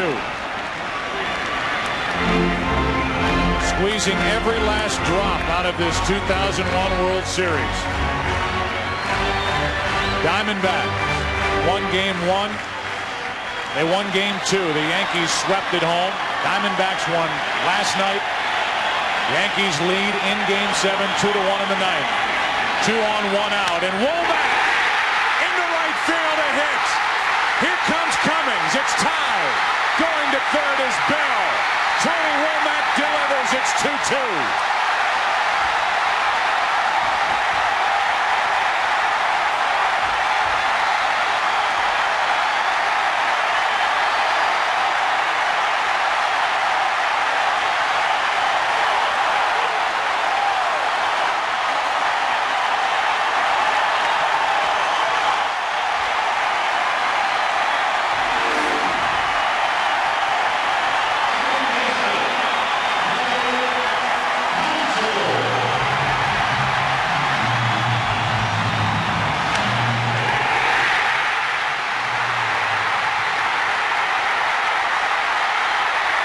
Diamondbacks with late magic of their own.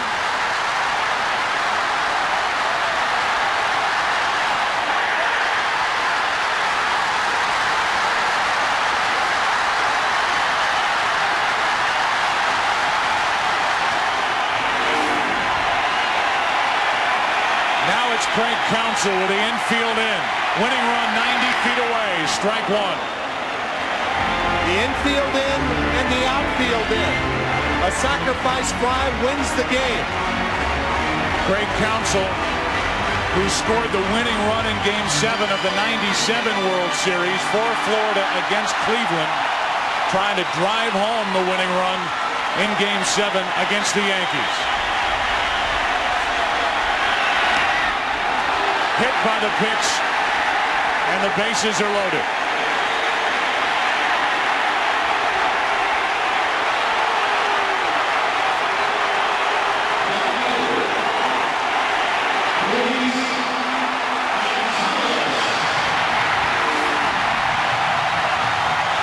The reason that Rivera did not put Counsell on was because on deck was the best Diamondback hitter in Luis Gonzalez, their most valuable player. And here he is with a chance to win the World Series for the Diamondbacks.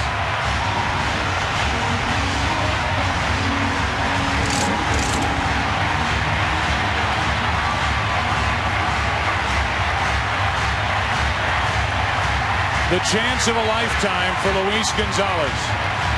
2-2, bottom of the ninth. Game 7 of the World Series. Bases loaded. Infield in. 1 out. Strike one.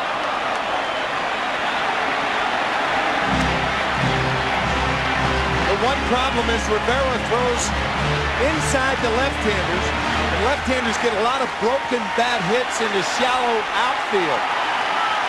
The shallow part of the outfield. That's the danger in bringing the infield in with a guy like Rivera on the mound.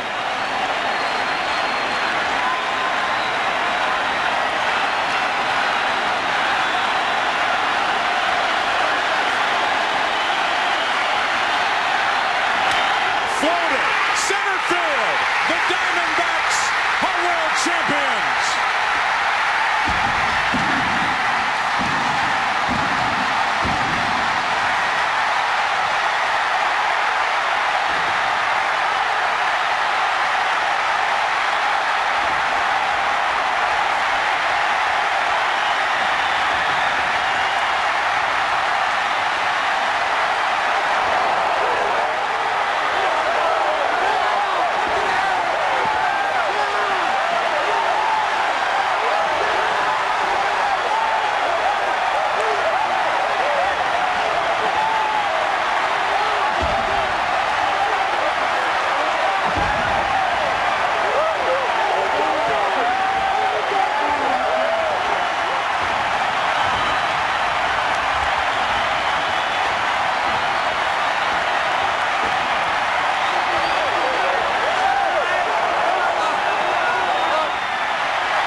as a franchise, the Arizona Diamondbacks were the fastest expansion team to get to the World Series.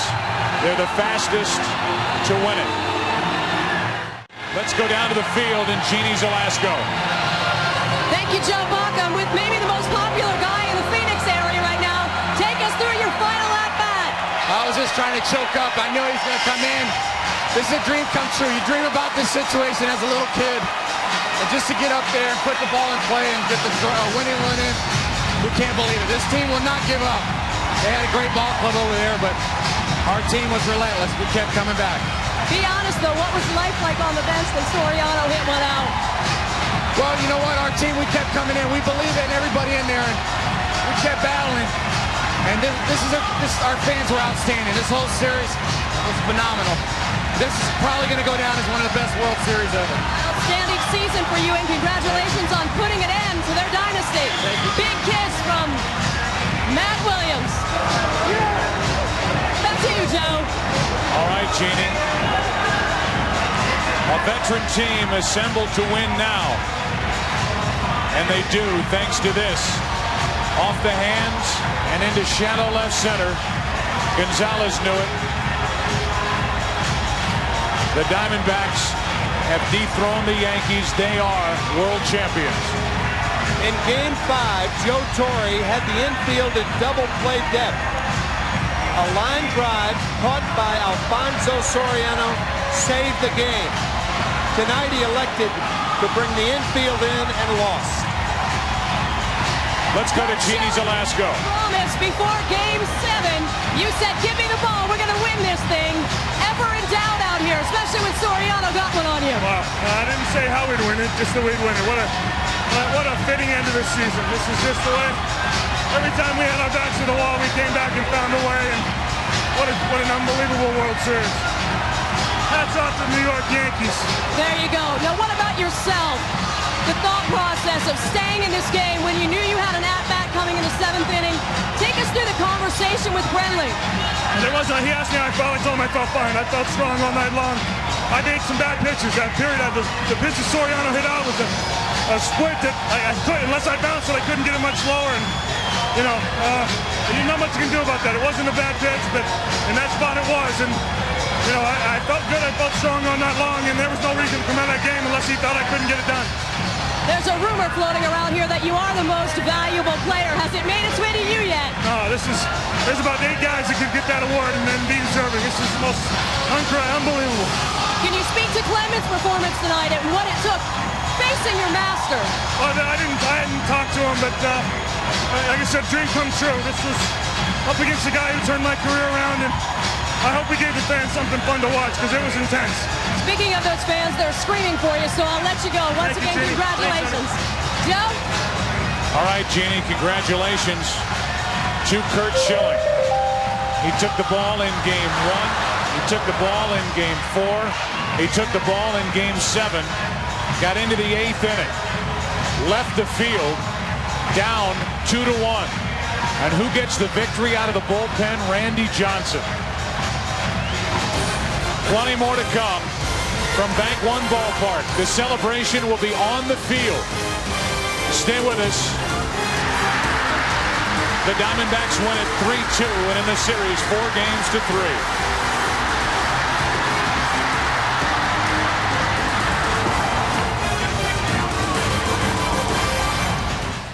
We'll be right back after this short break. They never let you down. You thought they'd always be there. So where are they now? On Teen Riot. 35 heart-throbbing hits on 2 CDs and 2 cassettes. You'll get mall divas like Tiffany. Huge hunks like Dino.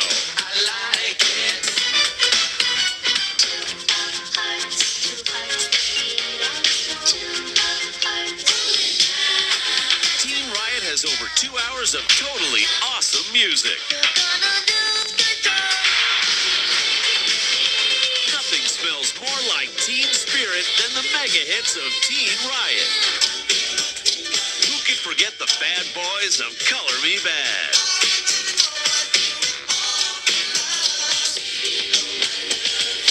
You can order online at MusicSpace.com.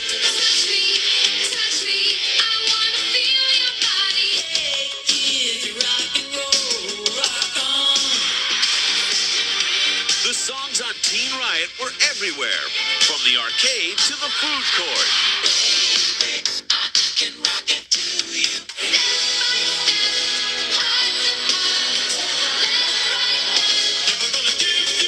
You can order this collection by Rush Delivery. You'll get Pebbles and Menudo with Guess Who. Get Teen Riot. This 35-track collection is not sold in malls. To order, call the number on your screen or log on at MusicSpace.com. Rush Delivery available. Do it now. Welcome back to iShine Connect. The United Airlines postgame show is brought to you by the people of United Airlines. We are united. Welcome back to Bank One Ballpark. Here's the game winner. Over the head of Jeter, who was drawn in with the rest of the infield for the Yankees. And with that swing and that hit, the Diamondbacks, in only their 4th year as a franchise, are world champions.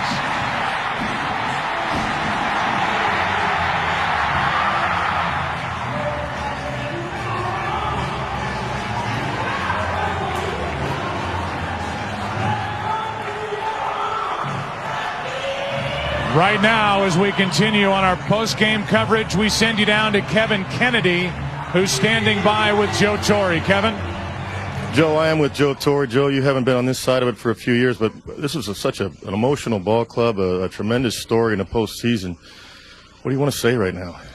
Well, we're obviously disappointed in the result, but not the effort. I told my players they need to be proud of themselves because they gave everything out on that field. And, I congratulate the Diamondbacks. The ownership, Joe Garagiola Jr., Bob Brenly did a great job, keeping that club up and operating and motivated. And I congratulate them. I know how that feels, and it's the first time I've felt this. Well, you had the right situation. You had the right guy out there. This guy has not blown a save in over 23, 24 saves. Well, I mean, if you're going to ask for one thing when the evening starts, Kevin, it's you have a chance to have Rivera in the game, and we had it. They beat our best, and you tip your hat to them. For the city of New York and all that this country has gone through, this is a phenomenal postseason for New York. I know it's not the ending you wanted, but so many emotional wins. Most people counted you out. They thought the Oakland A's were going to win. They thought the Seattle Mariners were going to win. It's just an awesome finish for the New York Yankees, I think, win or lose. Well, Kevin, I think we picked up the personality and the inspiration of the people in New York, and all the all the heroes and all the people who gave of themselves there, and no question that inspired us. You don't always win. I always base my opinion on people, on the effort and the desire and the dedication, and this ball club, filled every one of those. I want to ask you one last question. Some of the guys may not be back, and I don't need to name names. We know Paul O'Neill has done, and you've been very close to him, but I want you to talk about those guys and what this club has meant to you over the other clubs. Well, Paul O'Neill, a couple of base hits, not a bad way to go out if he does decide to retire, and my feeling is he's going to. He's been the personality of this team. I mean, it's not always pretty, but it's always effective. He leaves his heart on the field, and that's basically what we did tonight. And Paul O'Neill is going to be missed. I'm going to miss him because he meant so much to my life in managing here in New York, which isn't easy to do. But he is certainly a blue-collar guy, which fits right in. Well, Joe, you guys are great champions, win or lose. Thank you very much. Okay. Back up to Joe Buck. All right, Kevin, thank you very much. We've been talking about Joe Torre in the postseason since 1996. A classy, smart man who put it very well. But tonight, a night for the Diamondbacks as they celebrate. They dethrone the Yankees. They are champions of baseball. We'll come back after this. We'll be right back after this short break. Live from New York, it's Saturday night! Introducing the best of Farley and Farrell. Woo! The ultimate double shot of comedy from Time Life Video. Oh my God, it was hot! All the gut-busting moments from SNL's Heavyweights. Lay off me, I'm starving! We've got a great show lined up for you. You'll get the best of Chris Farley and the best of Will Ferrell. That's 2 VHS or DVDs bursting with over 50 hilarious routines, all for only $29.99. But that's not all. Hey, Saddam. Monica, you never call me anymore. Call right now with your credit card order and you'll get an incredible bonus volume, the best of Adam Sandler. You'll get all 3 jam-packed DVDs or VHS, and you still pay only $29.99.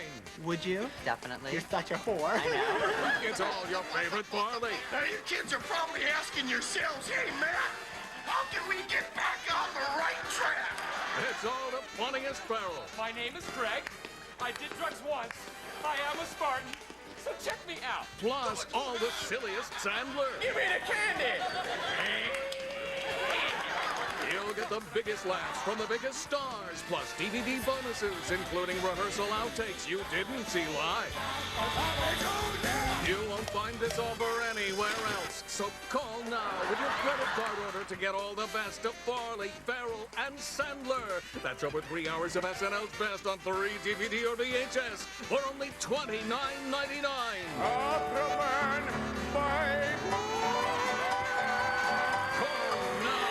Call 1-800-526-9868 with your credit card to get the best of Chris Farley, Will Ferrell, and Adam Sandler on DVD or VHS for only $29.99 plus shipping and handling. That's 1-800-526-9868 to get all 3 volumes. Or order online at TimeLife.com. Welcome back to iShine Connect. The United Airlines postgame show is brought to you by the people of United Airlines. We are united. The fans having a ball here at Bank One Ballpark. We go down to the field after this 3-2 win in Game 7 by the Diamondbacks and join Jeannie Zelasco. And I'm with a couple of very special guests. Jerry Colangelo. I think Bud Selig has something for you. Well, Jerry. We're going to get both microphones in here to share with the house. Jerry, tonight it's my honor to present to you the World Championship Trophy.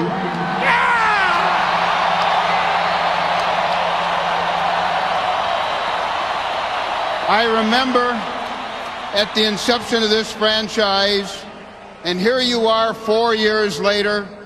You've won the World Championship faster than any expansion team.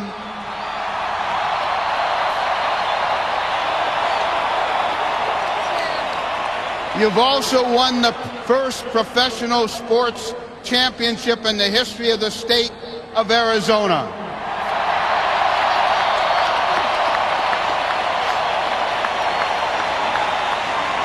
To Jerry Colangelo and all the Arizona Diamondbacks, here it is, your well-deserved World Championship trophy.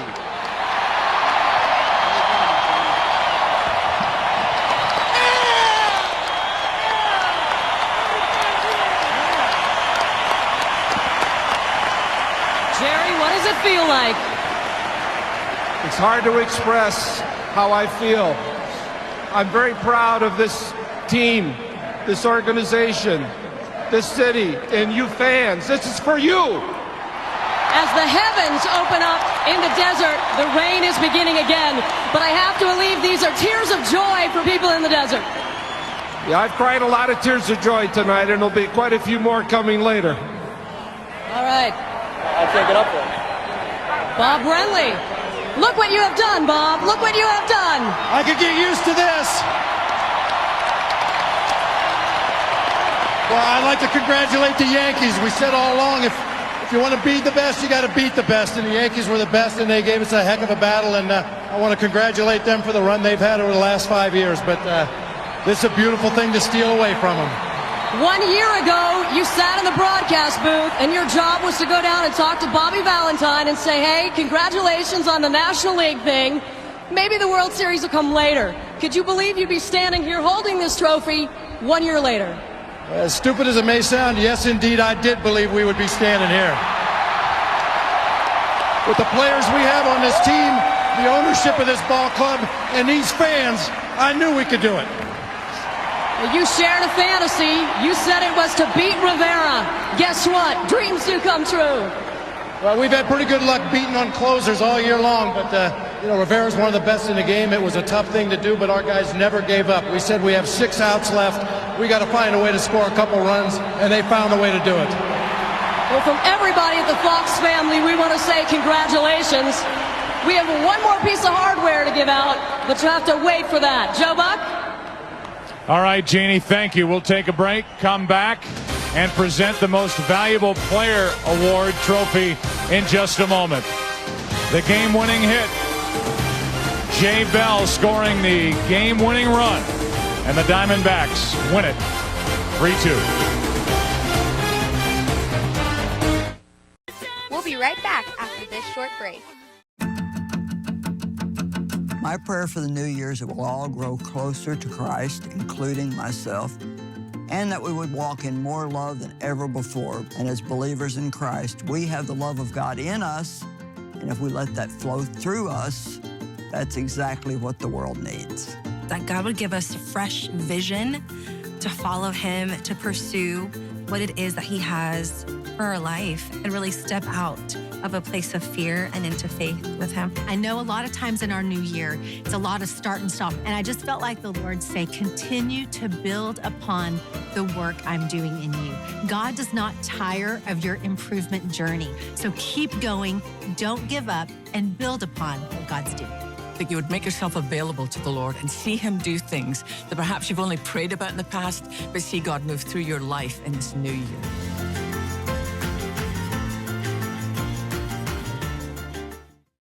Welcome back to iShine Connect. The United Airlines postgame show is brought to you by the people of United Airlines. We are united. Well, the rain cannot dampen the party here in Phoenix because we have more work to do. Mr. Seelig? It is my pleasure tonight now to present to you the most valuable players in this year's historic World Series. They're well-deserved co-recipients, Randy Johnson and Curt Schilling. Congratulations. Thanks. Hey, way to go, big boy.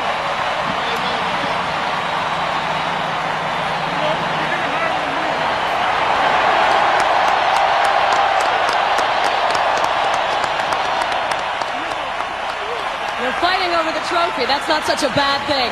We all knew to get through the Arizona Diamondbacks, you had to get through the 1-2 punch. So how apropos is this, that you both get a piece of this award? Well, before we say anything, I want to tip my hat to the city of New York and the New York Yankees. They were a class act. We beat the best to win a World Series. And it took every guy on this field, in this organization. More importantly, it took you fans. Without you, we would not have done this. Let's go D-backs! And absolutely, it took a team.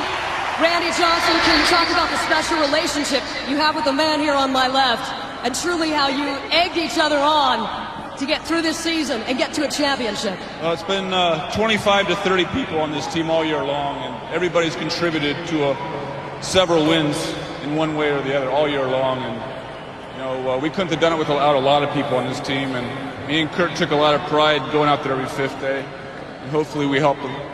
The other 3 pitchers, but this was definitely a team effort. And maybe it is fitting, Curt, that you had such a great start here tonight. And as you came out, this man came in relief. Well, tonight was the perfect game and the perfect way to finish this season.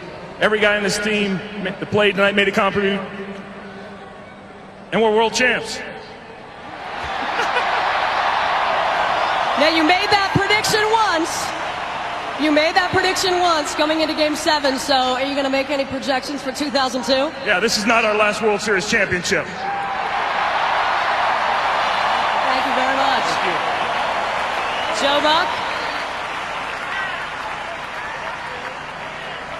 Jeannie, thank you, and congratulations to the most valuable players of this World Series. The bunt, Rivera, the wild throw down to second, which started big trouble for the New York Yankees. The big hit by Tony Womack to tie the game, and the hit by Luis Gonzalez to win the World Series. Curt Schilling with a big bear hug for Byung-Hun Kim, who struggled in those games in New York. That's all forgotten now. The Diamondbacks are world champions. Back in a moment. The United Airlines postgame show is brought to you by the people of United Airlines. We are united. And welcome back. With me now, Mark Race. And you just keep saying this over and over, so I'll say it one more time. You just beat the Yankees. You're the world champions. Somebody told me that we just beat the Yankees in the World Series, and hey, that's Jackson, by the way. That's all right, Jackson. Go for it. I can't believe this, and my 14, 15 years now, and we are the champions. We are the champions, the Arizona Diamondbacks. That's why I signed here, because I knew this opportunity was going to be here. I didn't know it would feel this good. Out of the lineup in Game 6. Coming into today, Brenly said he just had a hunch. He had to get you back in here, first and foremost, because of your long career and what a warrior you have been for this team. But once again, your skipper's hunch comes through.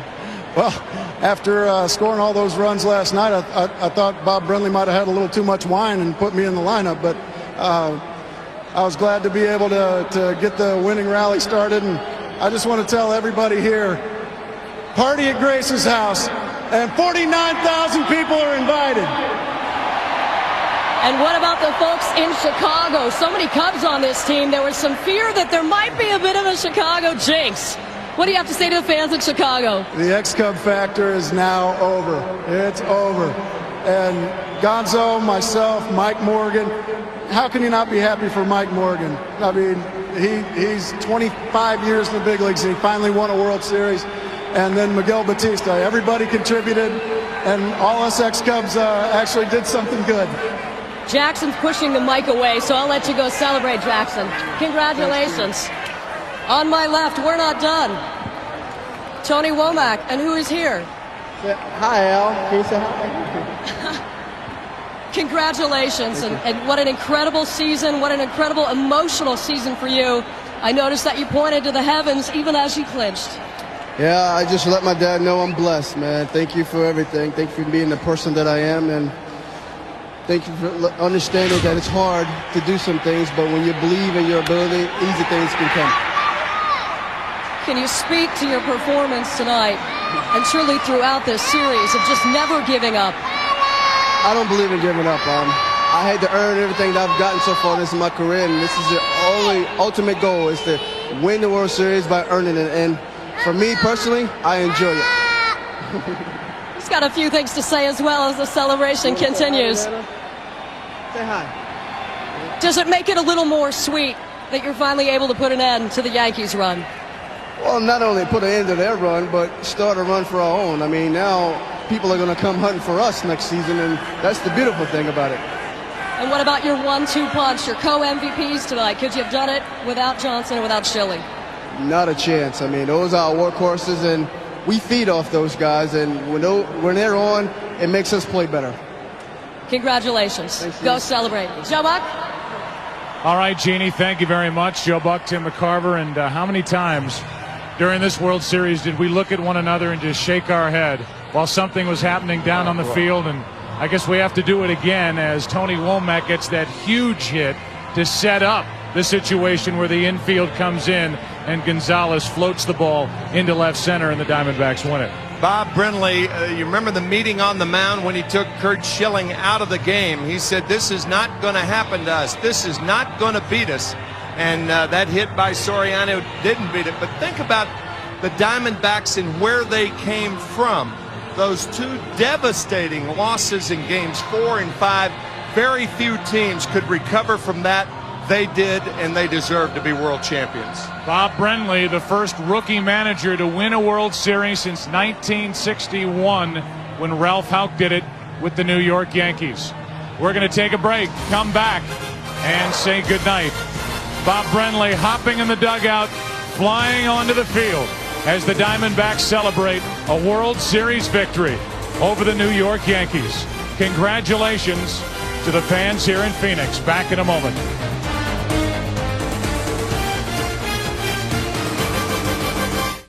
We'll be right back after this short break.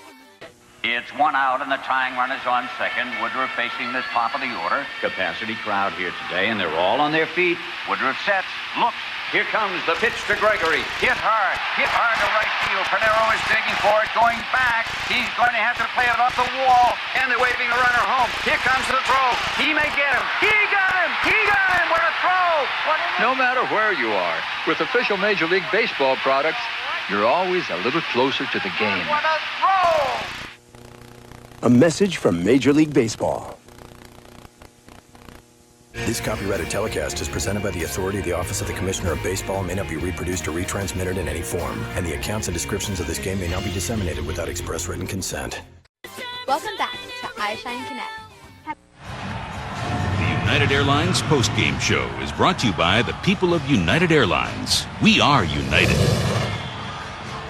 Fans coming up after the game, except for those of you on the West Coast. Stay tuned for your late local news. For those of you in Arizona interested in continuing post-game coverage, turn to the Arizona Sports Report on your regional Fox Sports Net affiliate.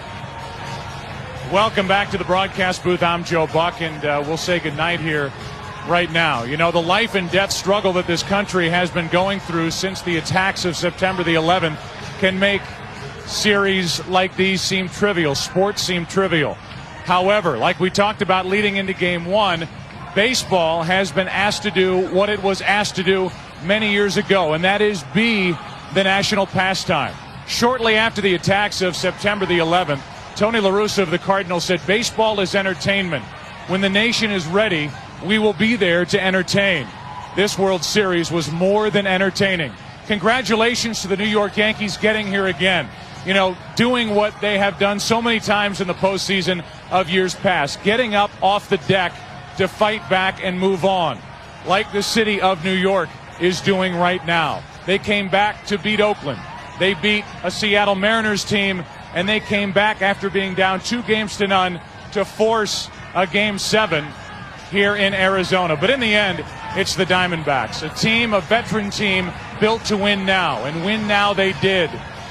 2 aces, Curt Schilling, Randy Johnson, co-MVPs, veterans all over the place. The only player on that team that had a World Series ring prior to this series, Craig Counsell, so involved yet again. But now all those veterans who have come from so many different places, so many different cities, so many different teams, all have World Series rings. And again, congratulations to the city of Phoenix and the state of Arizona as they have their first major championship in professional sports. You know, while they were handing out Emmys in Los Angeles, we were trying to bring you Game 7 of this 97th World Series. Pay attention to the names of our Emmy award-winning crew here from Phoenix. From all of us, good night. Talk to you next year.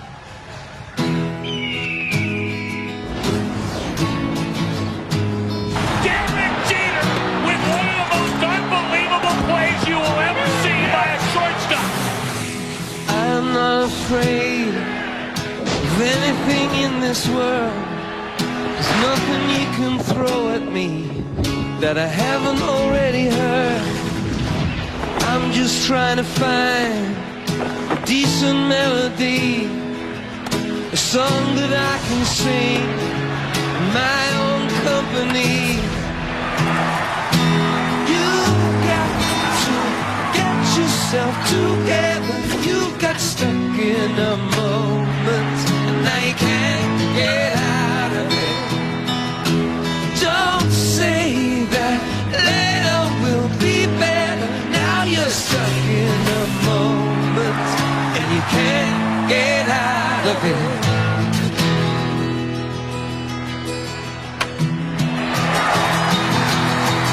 I will not forsake the colors that you bring. The nights you fill with flowers, they left you with nothing. I am still enchanted by the light you brought to me. Listen through your ears, through your eyes I can see.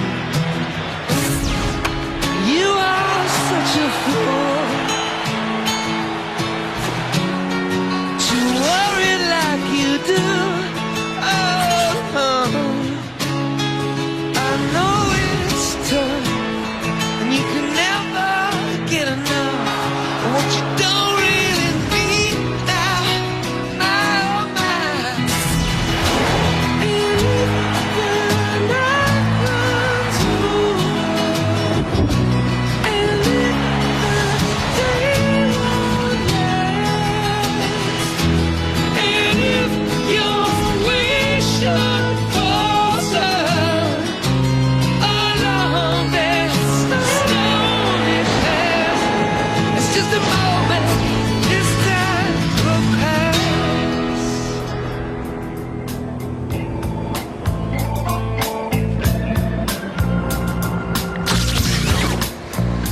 Well, I heard the bells ringing.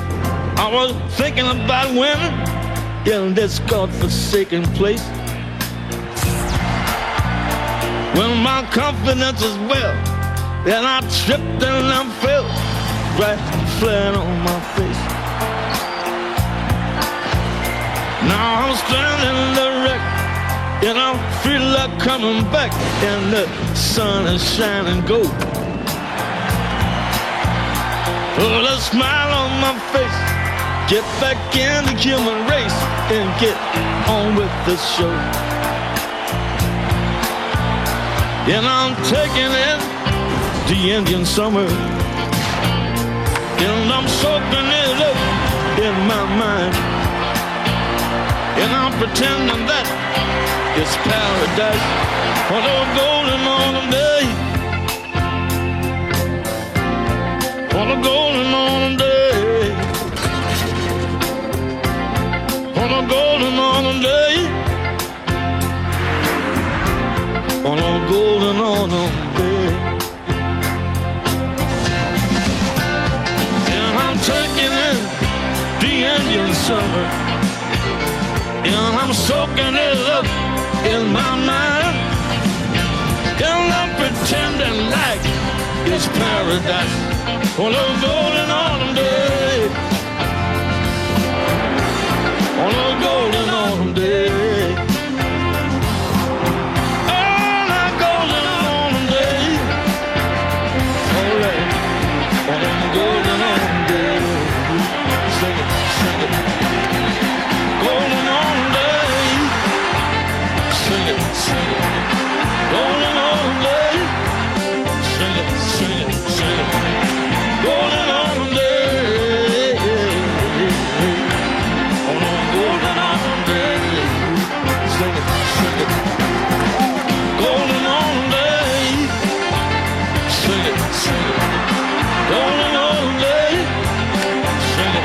sing it, golden autumn day, on a golden autumn day.